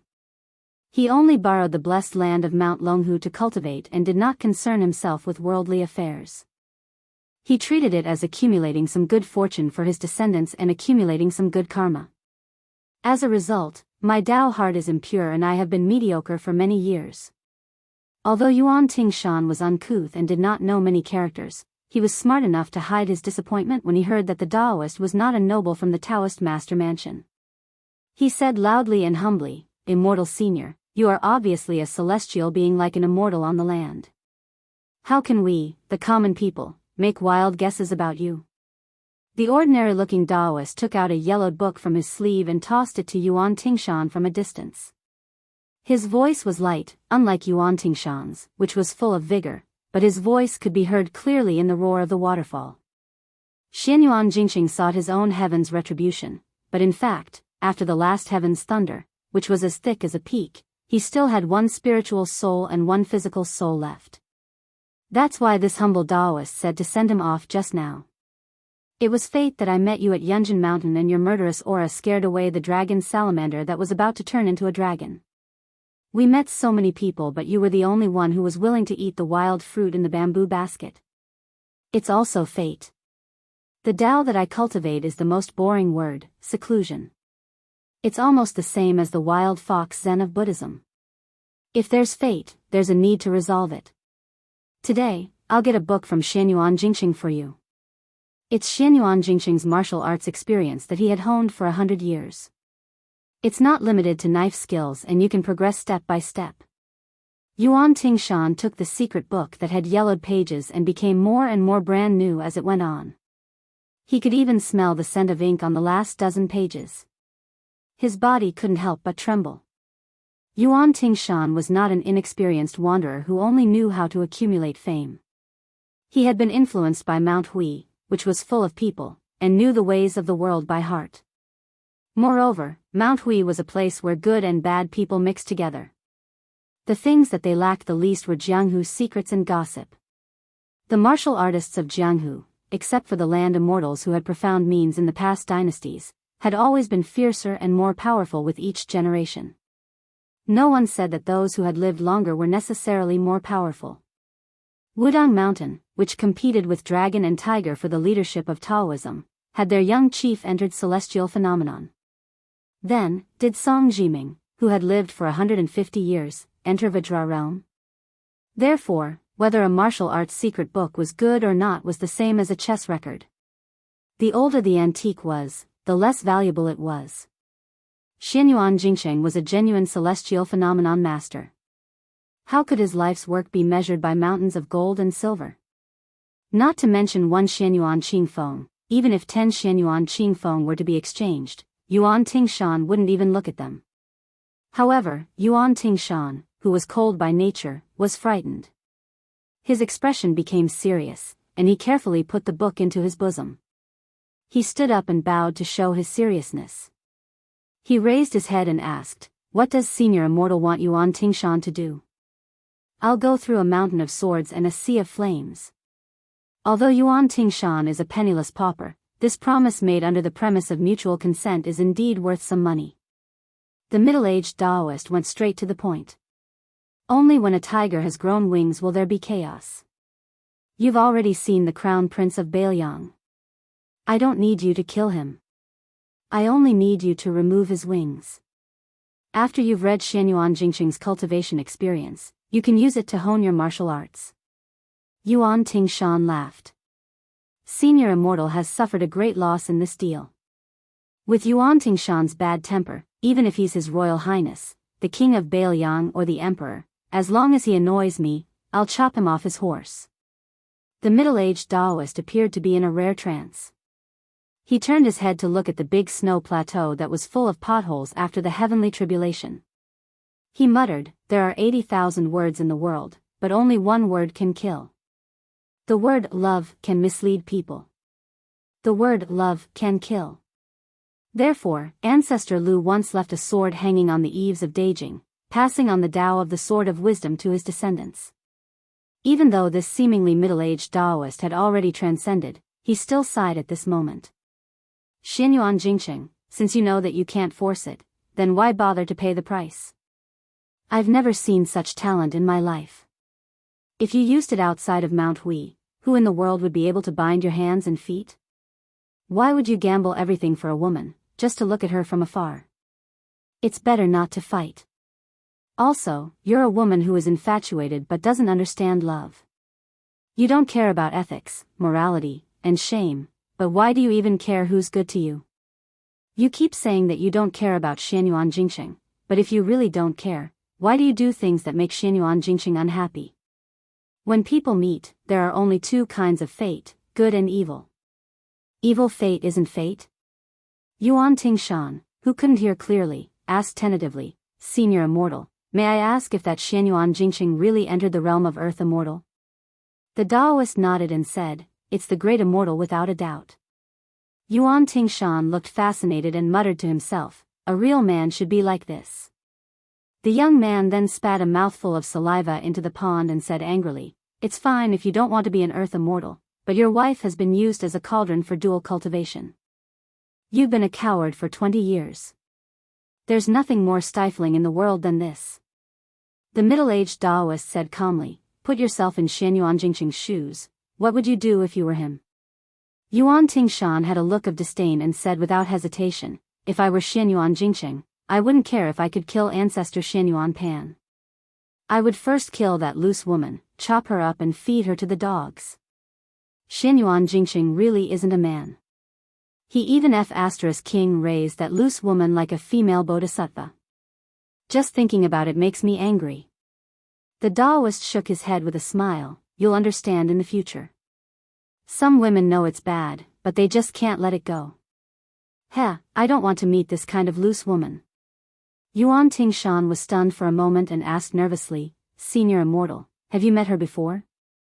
The middle-aged Taoist didn't answer directly, but smiled and said, in our generation of cultivation, our predecessors have written countless books. They're all illusions.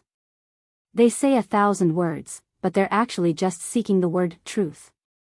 And truth is often connected with love. True feelings, you need to know the Tao of heaven. Forgetting love doesn't mean you're heartless. Yuan Tingshan, who had always had a strong killing intent and evil aura, faced this mysterious Taoist. He imperceptibly weakened his aura and asked, Senior Immortal, are you teaching me a lesson? The Taoist made a mystery and said with a smile, this Taoist can't be tied to you anymore. Fate is a mess, so don't give this Taoist any more difficult problems. Chapter 323. Yuan Tingshan asked curiously, I can still feel qi. I know that the Taoist sect you're from has a few sayings about listening to qi, looking inside, and guarding the orifices. However, I really don't believe in fate. The middle-aged Taoist smiled. Do you only believe in the blade in your hand? Yuan Tingshan did not feel ashamed at all. He nodded heavily, of course. I didn't believe in my parents in the past, and I won't believe in my wife in the future, let alone other people. I only believe in the blade in my hand. A withered yellow autumn leaf drifted in the air. The middle-aged Taoist flicked his finger, and the yellow leaf drifted over. The withered leaf was like a blade, cutting a gray butterfly beside Yuan Tingshan in half. The gray butterfly scattered on the surface of the water and was swallowed by a fish. The middle-aged Taoist said softly, Do you believe that this is fate? Do you believe that this action of mine will cause me to lose a few days of cultivation? The evolution of heaven and earth will form a world of its own. Life has its own rules and regulations. This is the Taoist sect's excuse for being difficult to understand.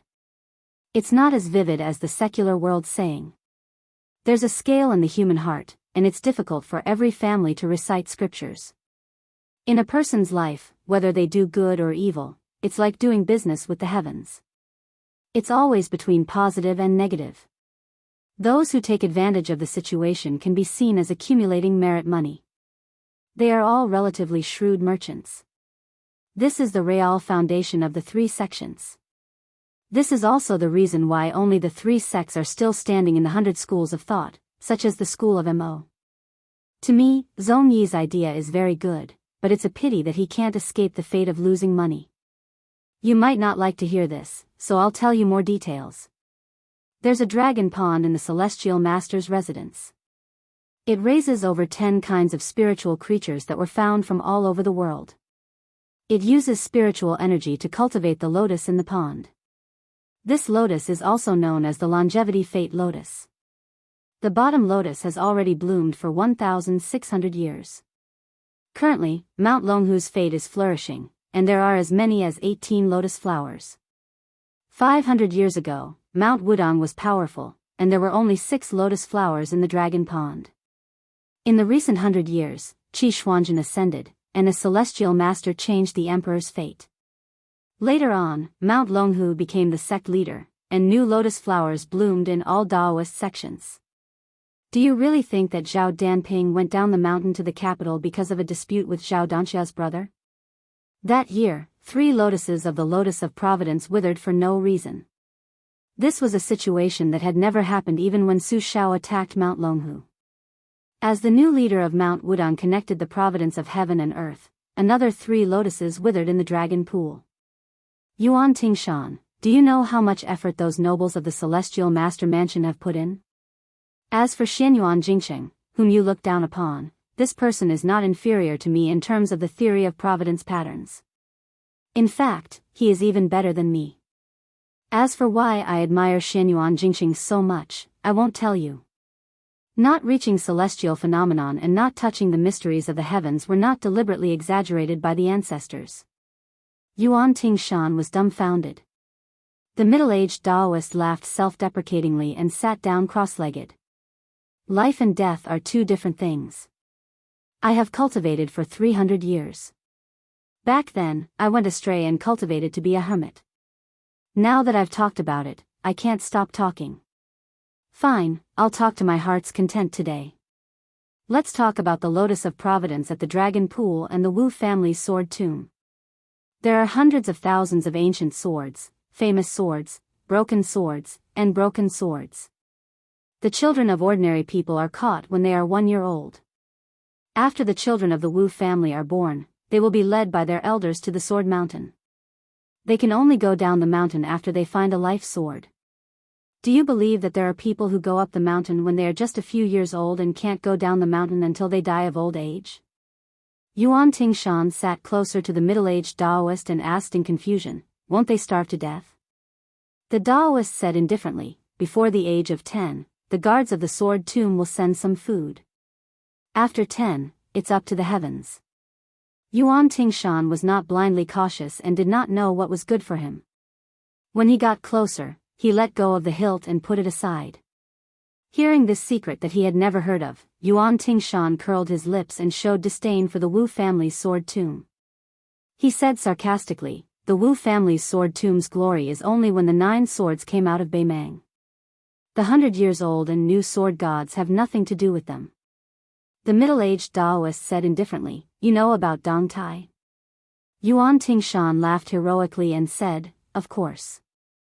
Among the sword experts today, this guy has the most celestial aura.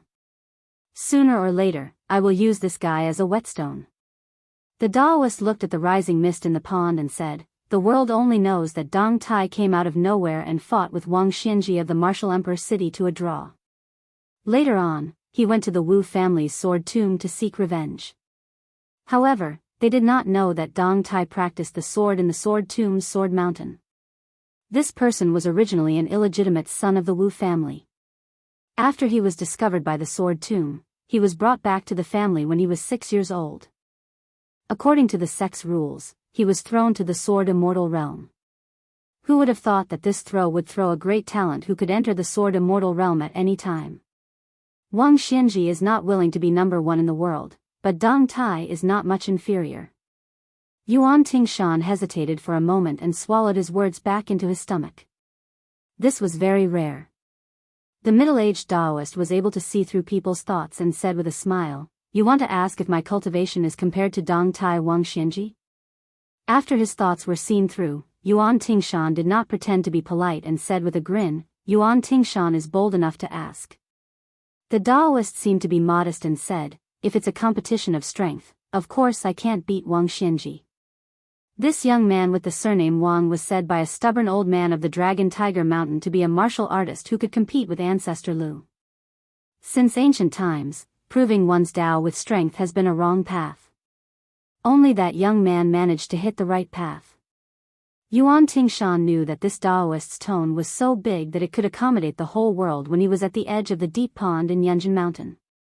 He did not make a fuss when he heard the middle-aged Taoist call the city lord of the martial emperor city a young man. Yuan Tingshan did not believe in anything but believed that whoever had the hardest fist was the boss. Since it was obvious that this immortal was an expert whose cultivation was unfathomable, even if he said that he was the Tao ancestor or the founder of the 3 pure ones, Yuan Tingshan would still hold his nose and cheer loudly. Moreover, Yuan Tingshan was more shocked by the terror of the old monster Wang's supernatural power. He clicked his tongue and said, "This old man is invincible." The middle-aged Taoist chuckled softly and said, "A single word from a monarch can decide a person's life and death. You must know that the most holy of the 3 sects can borrow the power of heaven, earth, ghosts, and gods to turn their words into prophecies. In the past 100 years, the number of land immortals who stood out among the 3 sects and 9 schools can be counted with one's fingers. However, in your generation, the number of land immortals can be counted with 2 hands. It's because that person who killed millions of people was bored and shifted the remaining fate of the 8 fallen countries to another chessboard. Yuan Tingshan, I don't know if I can see you occupy a place in my lifetime." Yuan Tingshan was surprised and said, "Me?" The Taoist said calmly, "Yuan Tingshan, I don't mind telling you the truth. Killing the crown prince of Bailiang has cost you a lot of your fate. Yuan Tingshan was about to draw his sword out of anger, but he managed to hold back his impulse. The middle-aged Taoist continued, but with you and I sitting here, I've finally returned some fate to you. The middle-aged Yuan Tingshan's gaze was like a knife as he asked, Immortal Elder, who are you? Why are you so fond of me? I've never believed that a pie would fall from the sky. Even if it did, it wouldn't fall on Yuan Tingshan's head. The Taoist looked at the rainbow and muttered to himself, back then, I let down the country and the beauty and insisted on entering the mountain to cultivate. Why? I've thought about it for many years, but I still couldn't figure it out. Therefore, there are many things that don't make sense in the end. Why did Xianyuan Jingqing like that woman? Why did she choose to jump off the cliff even after seeing Xianyuan Jingqing's remnant soul? Also, why did that Fengdu green robe fall in love with Li Chungang at first sight and never forget him? In the creation of heaven and earth, there's no greater spiritual energy than humans. What is heaven's secret? It's probably the human heart. I remember back then when I watched Qi Xuanjun and Li Chungang fight, Li Chungang went down the mountain quietly. Later on, I talked to Qi Xuanjun about this matter and finally asked him why he never left Mount Longhu in his life. Yuan Tingshan couldn't wait to ask, why? The middle-aged Taoist exhaled a long breath and said slowly, Qi Xuanjun said he was enlightened at the age of 12. He knew he was Lu Dongxian, so he waited for a red robe. However, he knew he couldn't wait for that life, so he reincarnated. He was just waiting. Yuan Tingshan was shocked to the extreme. He said with his eyes wide open, Immortal Qi didn't ascend, but Ancestor Lu reincarnated? There's really reincarnation? How can he know his past life? The middle-aged Taoist sighed, I don't know who Qi Xuanjun reincarnated as, and I waited for this life. Roughly speaking, since the time of Ancestor Lu more than 500 years ago, based on the 60 years of life, there should be 10 lifetimes, right? Yuan Tingshan was absent-minded as if he had fallen into a demon's trap. He suddenly became ferocious, hey, what Ancestor Lu reincarnated? What Immortal Qi reincarnated? I ran into that red robe, so I'll kill him first. If I can make this immortal wait for another life after 500 years, I won't waste my time in this world. The Taoist narrowed his eyes and didn't say anything. Heaven's secret was heavy. Unfortunately, Yuan Tingshan didn't notice it at all. Chapter 324. A yellow horse that was as thin as a match was tied to a tree, snorting weakly. A few black crows perched on the branches were making annoying noises. An inconspicuous old man slowly turned around from behind the tree. He tightened his belt and had a helpless look on his face. He couldn't even defecate in peace. He raised his head and shushed the crows a few times. However, the crows were indeed birds that lived near the city. They were more experienced than the old sparrows on the Spring God Lake. They were not afraid of the bluffing old man under the tree at all. The old man was not angry at this. He picked up the reins with one hand and led the horse forward slowly. He weighed the ragged money pouch in his hand. There were not many copper coins left. He glanced at his beloved horse that accompanied him along the way. The yellow horse was nicknamed Little Yellow. It was like the old man's own son, never being ridden. If there were only reeds that could be used as a mattress, Little Yellow would have slept on it first. Alas, a poor man's ambition was short, and a thin horse's hair was long. In fact, the silver that he carried with him was enough for food and clothing. From the north to the east, the old man ate and slept in the open. He did not have any expenses. It was only when his stomach was full of wine worms that he went to the downtown market or a roadside wine stall to buy a bottle of wine to satisfy his cravings. However, along the way, he met a few pitiful people and spent the silver like splashing water. In the past, the young master said that people in troubled times were not as good as dogs in peaceful times. However, now that the world was peaceful and prosperous, not everyone could be lucky enough to raise a dog in peaceful times. The old man who could not even defecate was from Western Shu. In this life, he had traveled to many places. He did not consider himself a Jianghu hero who helped people in distress. Indeed, when he traveled outside, he was more generous than the rich. Even if he was the richest in the world, how could he compare to the emperor and his young master?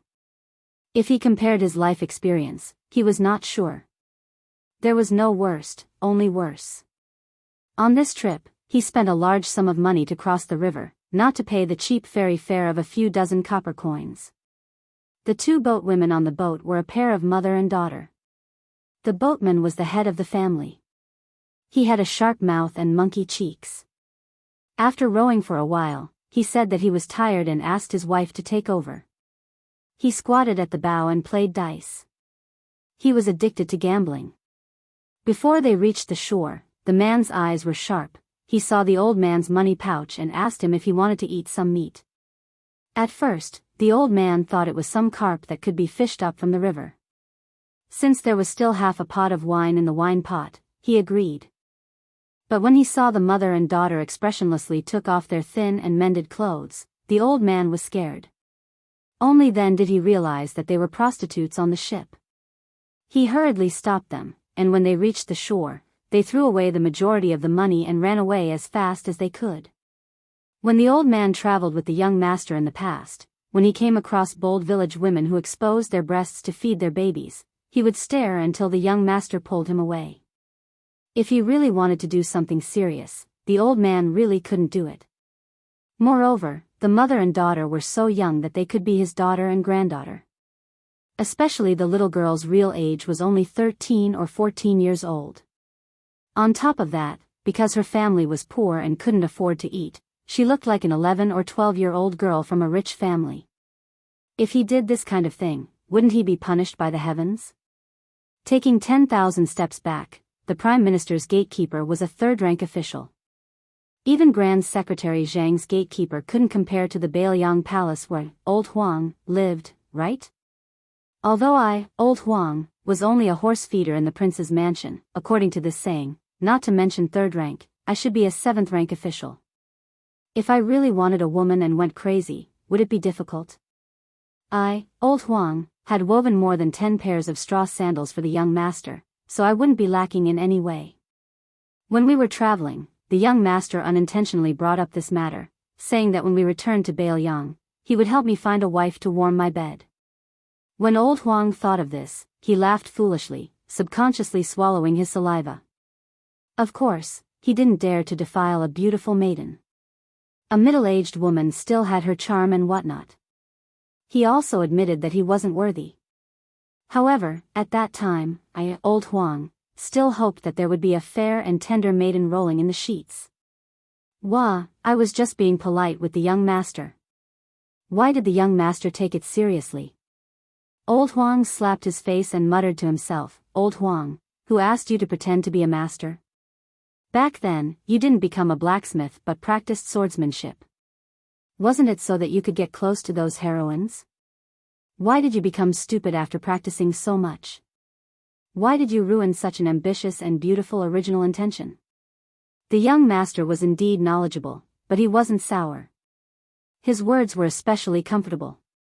Every time he stole a chicken or duck or nibbled on cucumbers or roasted sweet potatoes, when he was in a good mood, his words were beautiful. Old Huang clearly remembered a saying that in the world, there was a kind of person whose heart was higher than the sky and whose life was thinner than paper. He thought about achieving great things all day long, but unfortunately, he didn't have the ability to do so. Old Huang felt that this was a great truth. Even a boor like him, who didn't know how to read, understood it.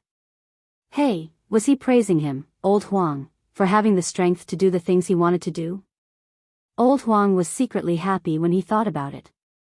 When he grinned, people would notice that he was missing 2 front teeth and was very leaky. The old man and the skinny horse walked slowly, but in this world, as long as one walked, no matter how long the journey was, there would always be an end. Wouldn't they be able to see the majestic city as soon as they looked up? Martial Emperor City wasn't originally called Martial Emperor City, but Overlook City. It was a vassal city of a royal family in Dongyue during the spring and autumn period. It was named after a line in a poem written by sage Zhang when he traveled to the eastern sea thousands of years ago, Donglin's stone platform to see the vast sea. Later on, Wang Xianji, who was a nobody, fought again and again in the Jianghu. He was highly regarded by the royal family of Dongyue and was taken in as their son-in-law. They wanted to use Wang Xianji's invincible strength to rebel and usurp the country. After they failed, they hoped that one person would die to atone for the crime of the whole city. After the city was besieged, as a member of the royal family, he committed suicide in front of 60,000 armored soldiers. The emperor of Dongyue was still unwilling to let him go. Of course, he didn't say that he wanted to exterminate his entire family. After all, if he did so, wouldn't the emperor's own family be killed? However, the massacre of the entire city was unavoidable. Coincidentally, Wang Xianji had just returned from a battle with the contemporary sword god, Li Chungang. He didn't waste any words with the emperor and directly killed his way from the outside of the city to the outside. He carried the city lord's corpse back into the city and then killed his way back to the outside of the city. He killed his way back to the outside of the city 3 times. On the last time, he killed his way to just 30 steps away from the East Yu Emperor's tent. He killed all the elites of the Eastern Yu sword pool who had been the imperial guards of Dongyue for generations. Wang Xianji forced the emperor to make a vow to the city by himself. That was how the martial emperor's city became independent during the spring and autumn period. The older Wang Xianji got, the more profound he became, occupied the eastern sea and looked down on the Jianghu. He was truly invincible. In the end, when the Liang dynasty unified the country, the old emperor, who had established an unprecedented great cause, personally rushed to the martial emperor's city to have a private talk with Wang Xianji. One was the emperor who ruled the world, the other was an ordinary man who claimed to be able to kill the immortals of the earth. The world only knew that the two of them had a pleasant conversation. Neither the emperor nor the ordinary man was angered. After that, even when the martial emperor's city secretly killed the Jianghu people, the imperial court only turned a blind eye to it. Nowadays, Wang Xianji rarely fought with others. The world no longer expected anyone to be able to defeat this martial artist who was so conceited that he could fight with ancestor Lu 500 years ago. The new sword god, Dong Tai, and Xing Yi, Chao Chongqing, were all legendary figures. However, in the martial emperor's city, they only fought until they were undefeated. Everyone had already regarded them as deities. Ordinary experts weren't worthy to meet Wang Xianji, let alone Wang Xianji. As for Wang Xianji, who used human strength to prove the heavenly Tao, if he really wanted to kill someone, even the immortals of the earth, as long as they hadn't ascended, would be unable to defeat Wang Xianji. The old man walked to the towering city gate. The people of the Jianghu who entered the city together with him were all experts with boundless elegance. If they weren't those who had red hair and iron arms, it felt like they could blow people away with just a sneeze, then they were those who stood out from the crowd. If they were to fart, the entire Jianghu would say that it was fragrant. The old man was like an inferior horse. Both of them were starving. It was really unsightly. Most importantly, before this old man entered the city, he purposely slowed down his pace, allowing a young heroine in luxurious clothes to walk in front of him. While he was staring at her charming swaying buttocks, he took out an ivory comb and combed his messy gray hair. Since this beautiful heroine in exquisite clothes dared to come to the martial emperor's city alone, she definitely wasn't an ordinary young lady who only knew how to play zither, go, calligraphy, and painting. Sensing the gaze behind her, she turned around and glared. However, when she saw that it was an old man who was leading an inferior horse that was even worse than a mule, she didn't bother about it anymore. She snorted coldly and went straight into the city. The old man said to himself, if my young master and that brat Wenhua saw this young lady, my young master would probably cheat Wenhua of his money again, right? After entering the city, the old man walked along the central city's main road until he could see the top of the city wall. Then, he sat down at a roadside wine stall and poured out all the copper coins in his money pouch onto the table. He grinned and said, "Waiter, bring me a pot of good yellow wine and boil it for me." The waiter was a local of the martial emperor's city and had never looked down on foreign martial artists, let alone an old man like this. He rolled his eyes and said, "This amount of copper coins is barely enough to exchange for a mouthful of yellow wine." Old Huang smiled foolishly and said, "It doesn't matter. I'll just take a mouthful." Give me a small bowl, and I'll treat it as a bowl of wine." After he finished speaking, he ignored the waiter's look and raised his head to look at the top of the city wall. He said softly, "Young master, the situation is tense. But this time, old Huang won't talk nonsense." Chapter 325. Xianyuan Qingfeng. It really wasn't a festive name. Su Fengnian and the new head of the Xianyuan family left the Dragon King River on the same boat. From the looks of it, this woman wouldn't stop until they reached the Great River. On the surface, she had at least done her part as a host. She hadn't even warmed up the position of head of the Great Bull Gang yet, and she had already gotten into character so early. Su Fengnian didn't dislike her sending him off. After all, he had left in a hurry and didn't have time to talk about many things. Or perhaps, the things he talked about were too vague. He immediately sat at the bow of the boat and ate hawthorn as he talked to Xianyuan Qingfeng in detail. Xianyuan Qingfeng basically agreed to all of his requests and was very aware of being a puppet. Su Fengnian wasn't used to seeing her meek and obedient demeanor. Perhaps it was because he and Wenhua had been taught a lesson by this shrewish woman back in the Lantern Festival. Although Wenhua had a nondescript wooden sword in the past, he practiced the vile sword art. Especially after he colluded with His Royal Highness, his swordsmanship was still muddled, but his vile sword art was already perfected. After being chased around by Xianyuan Qingfeng's evil slave for half a day, he was still stubborn even after being stepped on by her. No matter what, he was a good man who didn't fight with women. Otherwise, with his size, he could cut 10 of you with one hand. At that time, Xianyuan Qingfeng, who was still living a happy life, sneered and ordered the people to let go of Wenhua. Then, she used a horsewhip to cut the wooden sword ranger 7 or 8 times from head to toe. After the two were dragged away by old Huang, Su Fengnian almost recognized Wenhua, which was enough to show how ruthless Xianyuan Qingfeng was. Since then, Wenhua had been thinking every day about the day when he had perfected his swordsmanship and could hold his head high. He would definitely go to Mount Hui and beat her to death with his wooden sword. Every time he talked about this, Wenhua would lovingly gaze at beggar Su, who was as soft and tender as a woman. His Royal Highness would feel goosebumps all over. That one guy. Xianyuan Qingfeng obviously paused for a moment, probably intending to add a comment like a libertine. However, life was full of ups and downs. The lecherous beggar he met by chance years ago had suddenly become the legitimate eldest son of the most powerful king in the world. According to common sense, birds of a feather flock together. A young man who could do such despicable things with the crown prince of Bailiang must be either rich or noble. Most likely, he was loitering outside of Bailiang under the guise of studying abroad. Therefore, Xianyuan Qingfeng asked a reasonable question. Is it a son of an aristocratic family who has been traveling around the various provinces? Su Fengnian just held his belly and laughed, without any explanation. After he was done laughing, he leisurely ate the hawthorn and spat out a few seeds. He asked in a seemingly casual manner, "There's a machete man in Mount Hui called Yuan Tingshan. I heard that you're very familiar with him." Xianyuan Qingfeng, who had been standing and looking down, said calmly, "When I left the mountain, I had already sent my guest, Hong Yuan, to lead more than 20 men of sacrifice to the Sisters' Waterfall to encircle and annihilate Yuan Tingshan." Su Fengnian suppressed the shock in his heart and said with a smile, "Is this a sign of allegiance to express goodwill to me?" Xianyuan Qingfeng said coldly, "As long as your highness does not betray Mount Hui, Xianyuan Qingfeng will not betray your highness."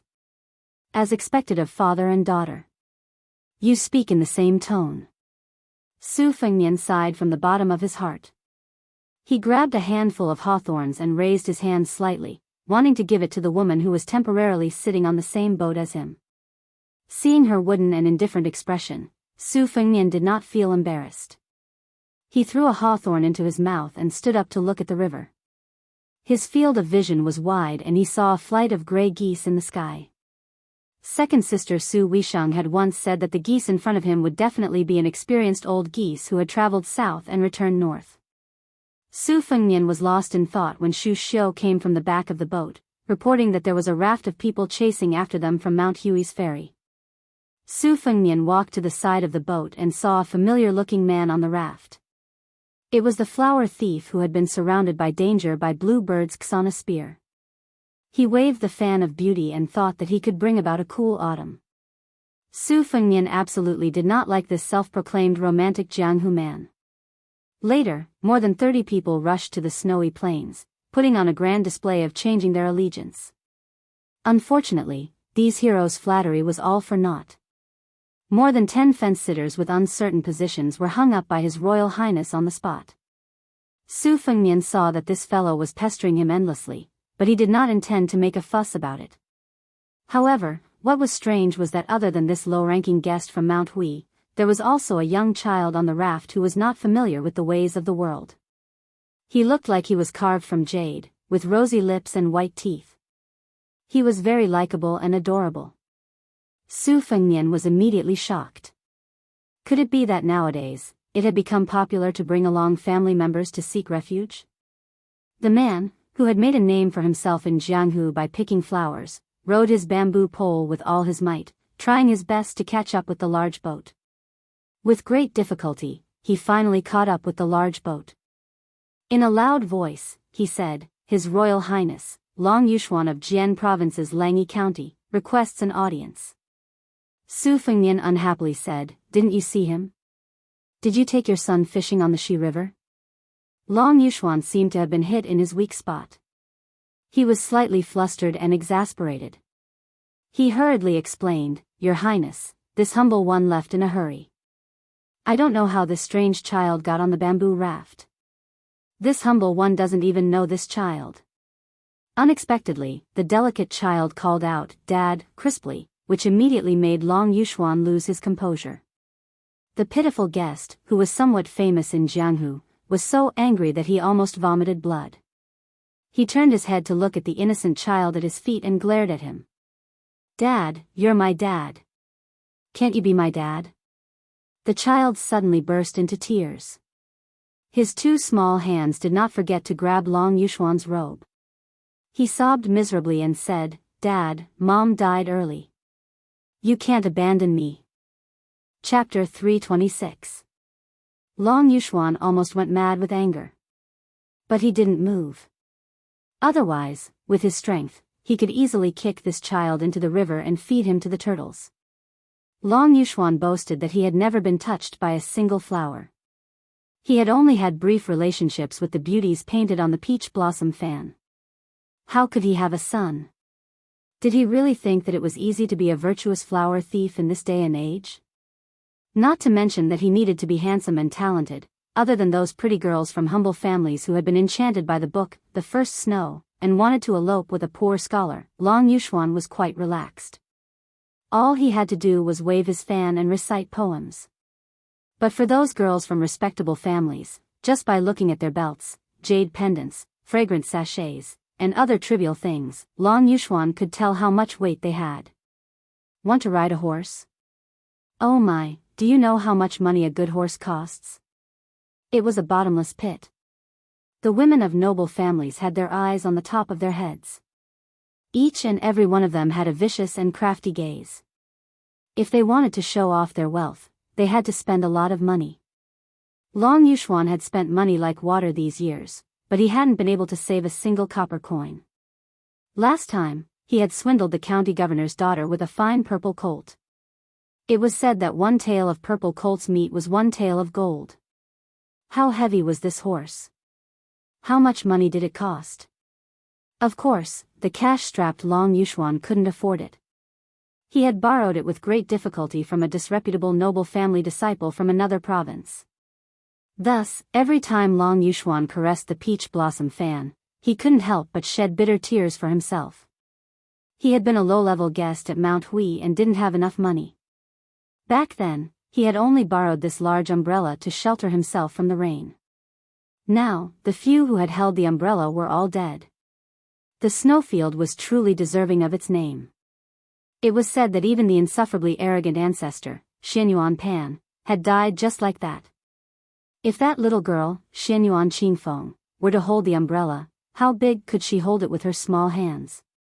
Long Yushuan saw that His Royal Highness's methods were truly impressive, so he was determined to follow him to Bailiang.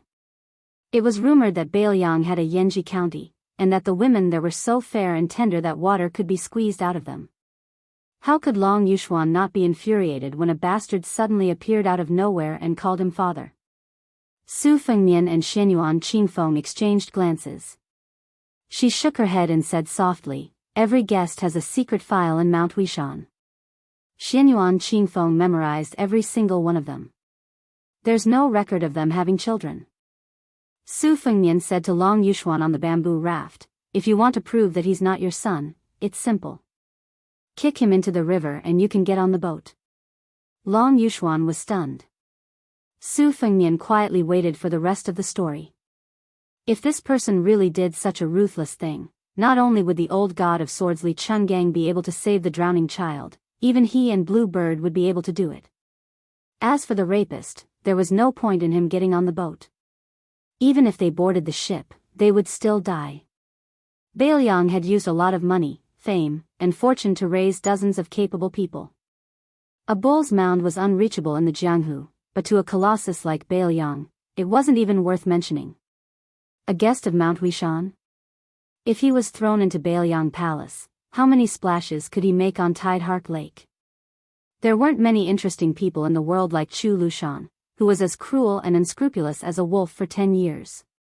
But apart from being ruthless, how could a rapist compare to Fatty Chu's methods? There was news from Xiangfan City that a man with polychoria surnamed Lu had become so engrossed in killing that he had turned Jing and Palace upside down. But Long Yuxuan only smiled and said, "Let's say goodbye to His Royal Highness." Su Fengnian slowed down the raft and put some distance between it and the ship. Her eyes suddenly widened as she saw the man give her the middle finger, then turn the raft around and flee toward Mount Wishan. Xianyuan Qingfeng turned her head slightly, the corners of her mouth quirking up. She originally didn't like Long Yuxuan, but his actions today were true to his nature and made her see him in a new light.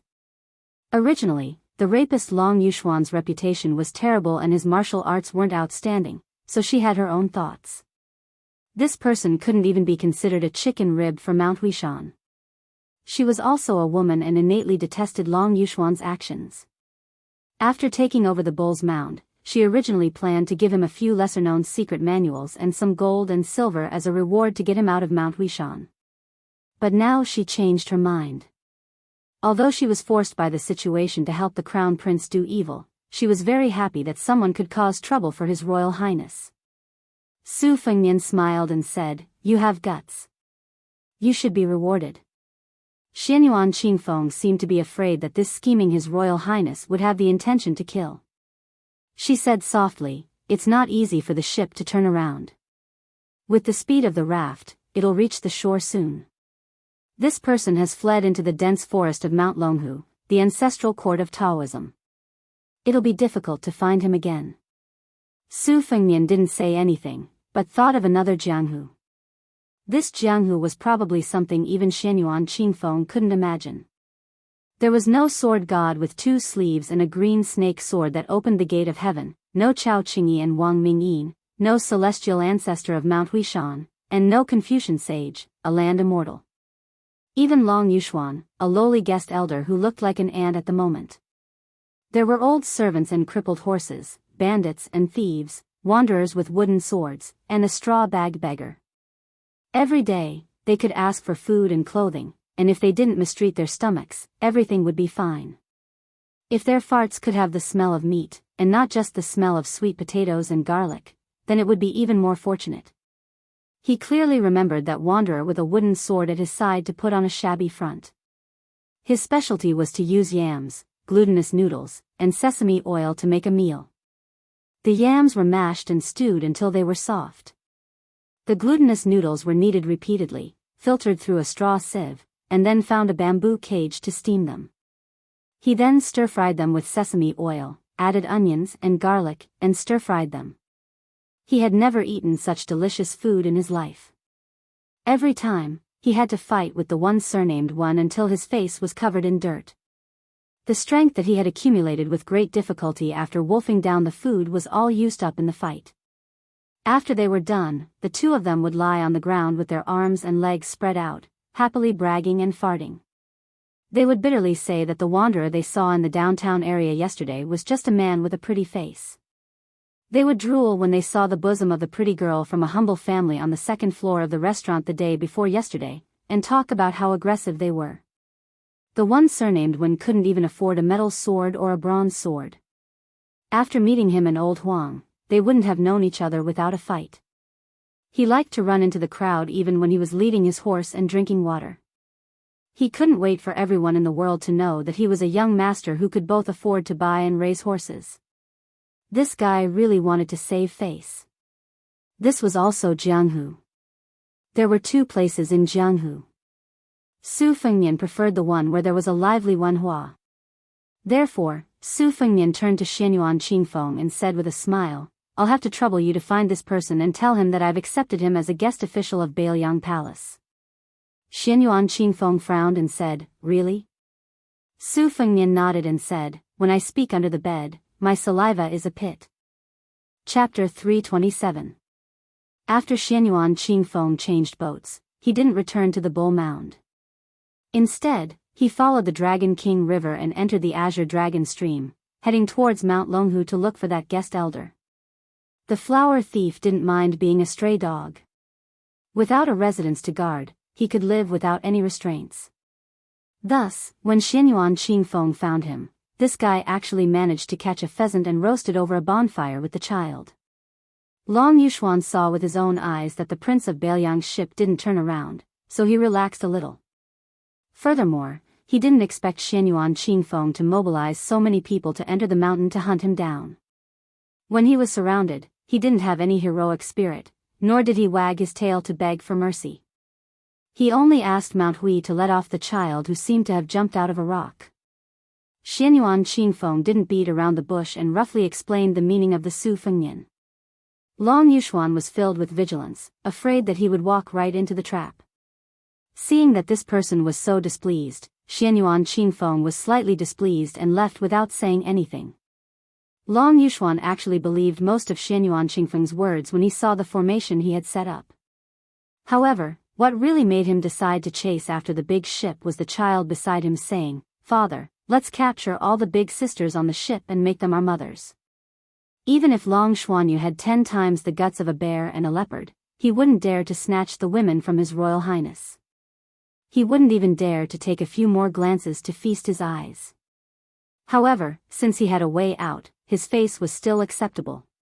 If he didn't go with the flow, when would he? After catching up to Xianyuan Qingfeng, she magnanimously got off the boat at the Dragon King River and lent it to him. When Long Yuxuan bid farewell to her, he was sincerely convinced for the first time and promised that if he could achieve meteoric success in Bailiang in the future, he wouldn't forget Miss Xuanyuan's kindness in recommending him. After catching up to that air in the Shi River, Long Yuxuan still felt as if he was walking on thin ice after changing boats. However, His Royal Highness didn't exchange pleasantries and asked the retainer to arrange accommodations for the father and son pair. This actually made Long Yuxuan feel extremely reassured. After that, he didn't take half a step out of the cabin and behaved himself. He was afraid that His Royal Highness would mistakenly think that he had the idea of picking flowers again. If that happened, he would die unjustly. It wasn't easy for him to jump from an unranked guest of Mount Hui to a guest of honor in Bailiang Palace. It could be considered as a carp jumping over the dragon gate. If he were to be slaughtered right after becoming a sky dragon, it wouldn't be so miserable. On the other hand, that little brat was like a newborn calf that wasn't afraid of tigers. He acted like an old man and was in a complete mess. Whenever he felt bored, he would walk out of the cabin with his hands behind his back. If he wasn't leaning on the railing to look at the river, he would stand at the bow of the ship and assume all kinds of postures that showed that he had experienced the vicissitudes of life. That wasn't all. When he saw the beauties of several His Highness, he approached the androgynous brother and sister.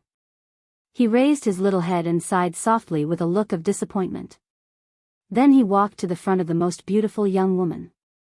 He raised his head and stared at the same spot, nodding slightly. Finally, he came to the side of the older sister who was holding the white cat. When he saw the rise and fall of her breasts, his eyes lit up and he said in a deep voice, "Good. Good. Very good."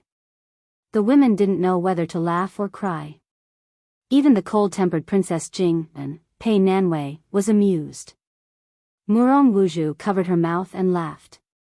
She didn't mind this little brat mocking her breasts. Yu Yuwei stared blankly for a moment. The little guy said, "I'll help you hold the white cat, you can hold me." After saying that, he jumped up and wanted to take Wu Meinyang. However, His Royal Highness, who was watching coldly from the side, took a big step forward and lifted the little bastard up by the back of his collar. He hung him in the air and scolded jokingly, "You dare to take advantage of this heir apparent's woman. If you're not Long Yushuan's son, who would believe you?" The child couldn't reach the sky and couldn't fall to the ground. He bared his fangs and brandished his claws in the air. Yu Yuwei glared at His Royal Highness. She was naturally charming. For the next 2 days on the surface of the river, Su Fengnian, who was originally the core of the strict hierarchical circle, was somewhat harmonious due to this child's disturbance. It was like a paperhanger mending a leaky window. Finally, there was some warmth. The child did not have a name or surname. Even if he was beaten to death, he would not admit that this child was his child. Yu Yuwei was rarely childish. She saw that he had raised 2 crickets at some point in time and would often lie on the deck with his buttocks sticking out to watch the 2 insects fight fiercely. Therefore, she gave him the nickname of Little Bug. On the ship, other than the old man who was in closed-door training and had never shown his face, and His Royal Highness did not have a good impression of this little pervert, there was almost no one who did not like him. Even the 2 pet beasts, the charmingly naive white cat Wu Meinyang and the lively and active tiger Kuei Bodhisattva, did not treat this child as a stranger. Especially Wu Meinyang, who would often sneak out of the cabin and find the child. When she found him, she would leap on top of him and throw herself on his little face. A strange scene that was often seen was the child fighting the crickets. A white cat and a tiger Kuei Bodhisattva would quietly squat on the side and watch the fight. Every time Su Fengnian bumped into this child, he would gently kick the child's buttocks, making him fall flat on his face. Only then would he vent his anger. Who told this little pervert, who was better than his master, to knock on every woman's door every night with all kinds of strange excuses? "Sister Murong, it's getting cold. Do you need Little Bug to warm your bed? Father said that young men can make pancakes on their buttocks. When Little Bug is warm, I'll lie in it, okay? Aunt Pei, the night is long. Little Bug is not in the mood to sleep. The Mid-Autumn Festival is coming. Why don't we admire the moon together? Sister Yu, that part of yours is heavy. Are you tired? Little Bug is good at kneading and massaging. I'll help you relieve your tiredness, okay? Sister Blue Bird, I know you like to wear green clothes. Today, Little Bug specially changed into green clothes. Don't we look like cousins who have been betrothed since childhood? Acting like a hooligan did not seem to work. The little bastard was very clever. He immediately changed his approach and knocked on the door. Sister Murong, you and I are both destitute people who have left our homes. Shouldn't we comfort each other? Auntie Pei, I heard that you're good at hand-to-hand games. Little Worm stole the chess set and learned the 2 moves Big Avalanche from Dad during the day, so he secretly created his own inner twist move. Why don't we fight until dawn? Sister Yu, Little Bug helped you find your lazy cat, Wu Meinyang. Open the door. Sister Blue Bird, Little Bug wants to learn the spear art from you. For the past few days, Long Yushuan had been living in fear and trepidation. Facing this little guy who had just taken off his pants, he certainly could not beat him up. However, no matter if he pretended to scold him or patiently persuaded him, this cheap son of his would just roll his eyes. Even more so, he could not beat him up. Although Long Yushuan was a flower thief, he was not an extremely vicious person. Otherwise, on the bamboo raft, he would not have chosen not to bite the bait that was laced with poison and instead turned back. In general, they were father and son in name, but this little guy was already acting like a father. Later, Long Yushuan saw that the atmosphere on the boat was not serious. Although the little guy was messing around, he heard that he was quite popular among beauties. Therefore, he decided to just ignore him and do whatever he wanted. The boat was at the Shi River, but they could already see a small riverside city. This was the border of the Jian province. If they continued north, they would reach the Eastern Sea Martial Emperor City in 10 days. The old god of swords, Li Chungang, finally walked out of the cabin and came to the bow. Su Fengnian was too far away from the old man, so he could not see any clues. Long Yuxuan was finally summoned by His Royal Highness and was officially recognized as having a place on the boat. After chatting for a while, Su Fengnian found out that this former flower thief was actually from the school of Moism. Although the school of Moism had declined along with the other schools of thought, before the spring and autumn period, only Confucianism was respected. At that time, Buddhism had not spread from the west to the east. The school of Moism, which worshipped gods and ghosts, could compete with Taoism. Unfortunately, they were not as tactful as Buddhism and Taoism. They directly clashed with the rising and unstoppable Confucianism.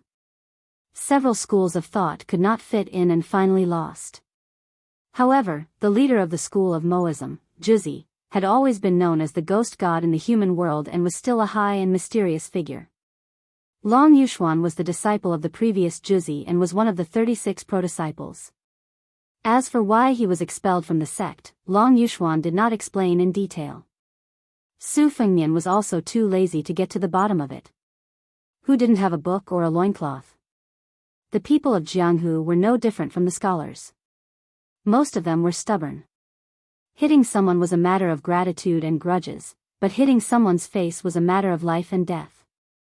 On the shore, the fearless Su Fengnian saw a woman with a sword and subconsciously shrunk his neck. With a whoosh, he hid in the cabin and did not dare to disembark. The people on the boat who had met His Royal Highness other than Bailiang all thought that they had met with a disaster. Otherwise, with the domineering Bailiang heir and his family background, how could he be so timid? Long Yuxuan carefully looked at the woman who had boarded the boat. Although he was shocked, he was also curious. This young woman's appearance was average and did not look fierce. Was there a heroine in the world who could make his new master fear? Out of his professional instincts, Long Yuxuan wondered if His Highness the Crown Prince had done some shady business and had his lover come knocking on his door. However, the beauties around His Royal Highness were all peerlessly beautiful. No matter how bad his taste was, he would not go so far as to steal this woman in front of him, right? Just as Long Yuxuan was puzzled, the heroine sneered after boarding the boat, Su Fengnian. What? You dare to go to Wu Wu City but don't dare to see me? Chapter 328. What was Jianghu? It was a curtain of pearls. Women were those pearls, strung together to form Jianghu. The woman who had boarded the ship, whom Long Yuxuan had mistaken as a heroine, was undoubtedly the brightest pearl in Jianghu. There was almost no need for the suffix, one of.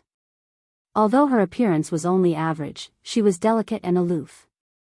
When she was young, she had traveled all over Bailiang with her family, drawing geographical maps. Later on, she entered Shangyin Academy and studied under Chancellor Dao Lin and the great master of the School of Military Strategy. She was famous for her poetry and literature, especially for the creation of 19 chessboards. She was the world's hegemon. Her chess style was calm and she could see strategies. Strangely enough, when she played chess, she rarely made a move that would make the spectators feel as if they had been struck by lightning. She was neither treacherous nor evil. Her moves were firm and steady. It seemed that she did not seek to make any achievements, but only sought to make no mistakes. Often, when she entered the middle chessboard, she would have a perfect winning spirit without any flaws. Judging a person based on calligraphy, she naturally could not be called a beauty. However, if one were to judge a person based on chess, she was undoubtedly an unparalleled existence in the world. On the chessboard, she convinced people with her reasoning. Outside of the chessboard, she had also made many moves to convince people with her strength. Her sword was not a gaudy ornament. She had cut off a head in Shangyin Academy. This was a feat that the previous Jixia scholar of Xie Lake, the spring and autumn demon Huang Longshi had never done. Today's literary circle had mixed praise for this young woman, but no one said that she was mediocre.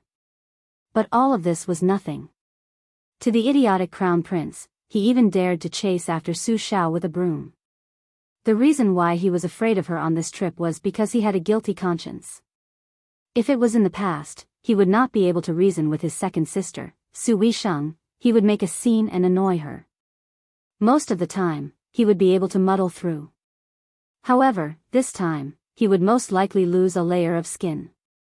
Su Weisheng had treated him well and did not touch the art of war that could defeat 10,000 enemies. Instead, he did not learn how to maneuver in the imperial court. That boorish man was already very disgusted with him. In addition, when Su Fengnian took the risk of going to Martial Emperor City, he was even angrier. A gentleman would not stand against a collapsing wall. If he was not a gentleman, he should be even more so. Originally, he should go to Gangnam-do first to visit his eldest sister, Su Jihu, or go to Shangyin Academy to find his second sister. According to the itinerary, if he wanted to save time, he should go to Shangyin Academy, Mount Longhu, and Martial Emperor City, and then pass by Hutting County on the way back. However, it was because he was worried about his second sister's feelings that he took so many detours. As Su Jihu had said, he still had to consider whether his second sister would be petty about going to Gangnam-do first before going to the academy. The ship was only so big. How long would it take for His Royal Highness, who was like a fish waiting to be slaughtered on the chopping board, to hide? Su Fengnian didn't wait for Su Weisheng to enter the cabin to search. He squeezed out a smile and trotted out. Without saying anything, he hugged his second sister and didn't give her a chance to hit him with the scabbard. He called her sister in a flattering manner. However, he kept in mind that he should call her sister and not second sister. He said with a mischievous smile, "Why are you in the Jianzhou? This place is a little far from the lifeless Shangyin Academy." Murong Xiong and Murong Xiong looked at each other. Even Murong Tonghuang, who was always shrewd and scheming, was dumbfounded by this scene. Su Weisheng, who was being hugged, didn't struggle. He said calmly, "I'm afraid that after you enter the Martial Emperor City, you will be cooked in a pot, including your skin and bones. Therefore, I have no choice but to wait here. This is a private matter. As for the public matter, it is a triennial examination of knowledge held by the Academy. The geomancy examination is set at the Earth Lung Mountain in the north of the Jianzhou. It tests one's ability to look at the aura, locate the cave, and search for the dragon. Chancellor Wang has been drinking too much. Therefore, I will be acting as the examiner." Su Fengnian turned his head to look at the riverbank. Only then did he see a large group of scholars dressed like scholars standing there. The young ones had not yet reached the age of 20, while the old ones were already in their 60s. Most of them were carrying a heavy and bulky bookcase on their backs. Very few of them were wearing embroidered and magnificent clothes. However, it was exactly as the old saying goes, those who have a scholarly aura will naturally have a scholarly aura. Even Su Fengnian, an unscrupulous idiot who hated scholars the most, couldn't bring himself to dislike them. He wasn't the least bit surprised that his second sister was taking on the role of Mr. Ji Shang as a scholar. His second sister's knowledge was profound and varied. She had mastered the subject through a comprehensive study, and her words were brilliant. No matter if it was the orthodox classics, moral essays, or those misunderstood heterodox doctrines, or strange and ingenious obscenities, she was deeply involved in all of them. This was especially true for geomancy. She had once written annotated and corrected dragon scripture and carved jade axle Wantu song collection, which were exquisite to the smallest detail. Throughout the entire book, not a single word was deliberately obscure and difficult to understand. Because she liked to carry an ancient sword and travel the mountains and rivers, she was wholeheartedly convinced by the geomancy masters and was known as Su Qingshui or Mr. Qinggu. Su Fengnian released his hand and took a step back. He stared blankly at his travel-worn second sister. For a long time, he didn't say anything. He just helped her to tuck a strand of black hair behind her ear. Chapter 329. In the Su family, she was the most elegant general among all the children of the Su family. However, Su Weisheng was even more famous for his stubbornness. There was once a famous literary scholar who wrote a famous poem that was handed down from generation to generation. In the poem, there was a famous line, regardless of the details, regardless of the propriety, regardless of the propriety,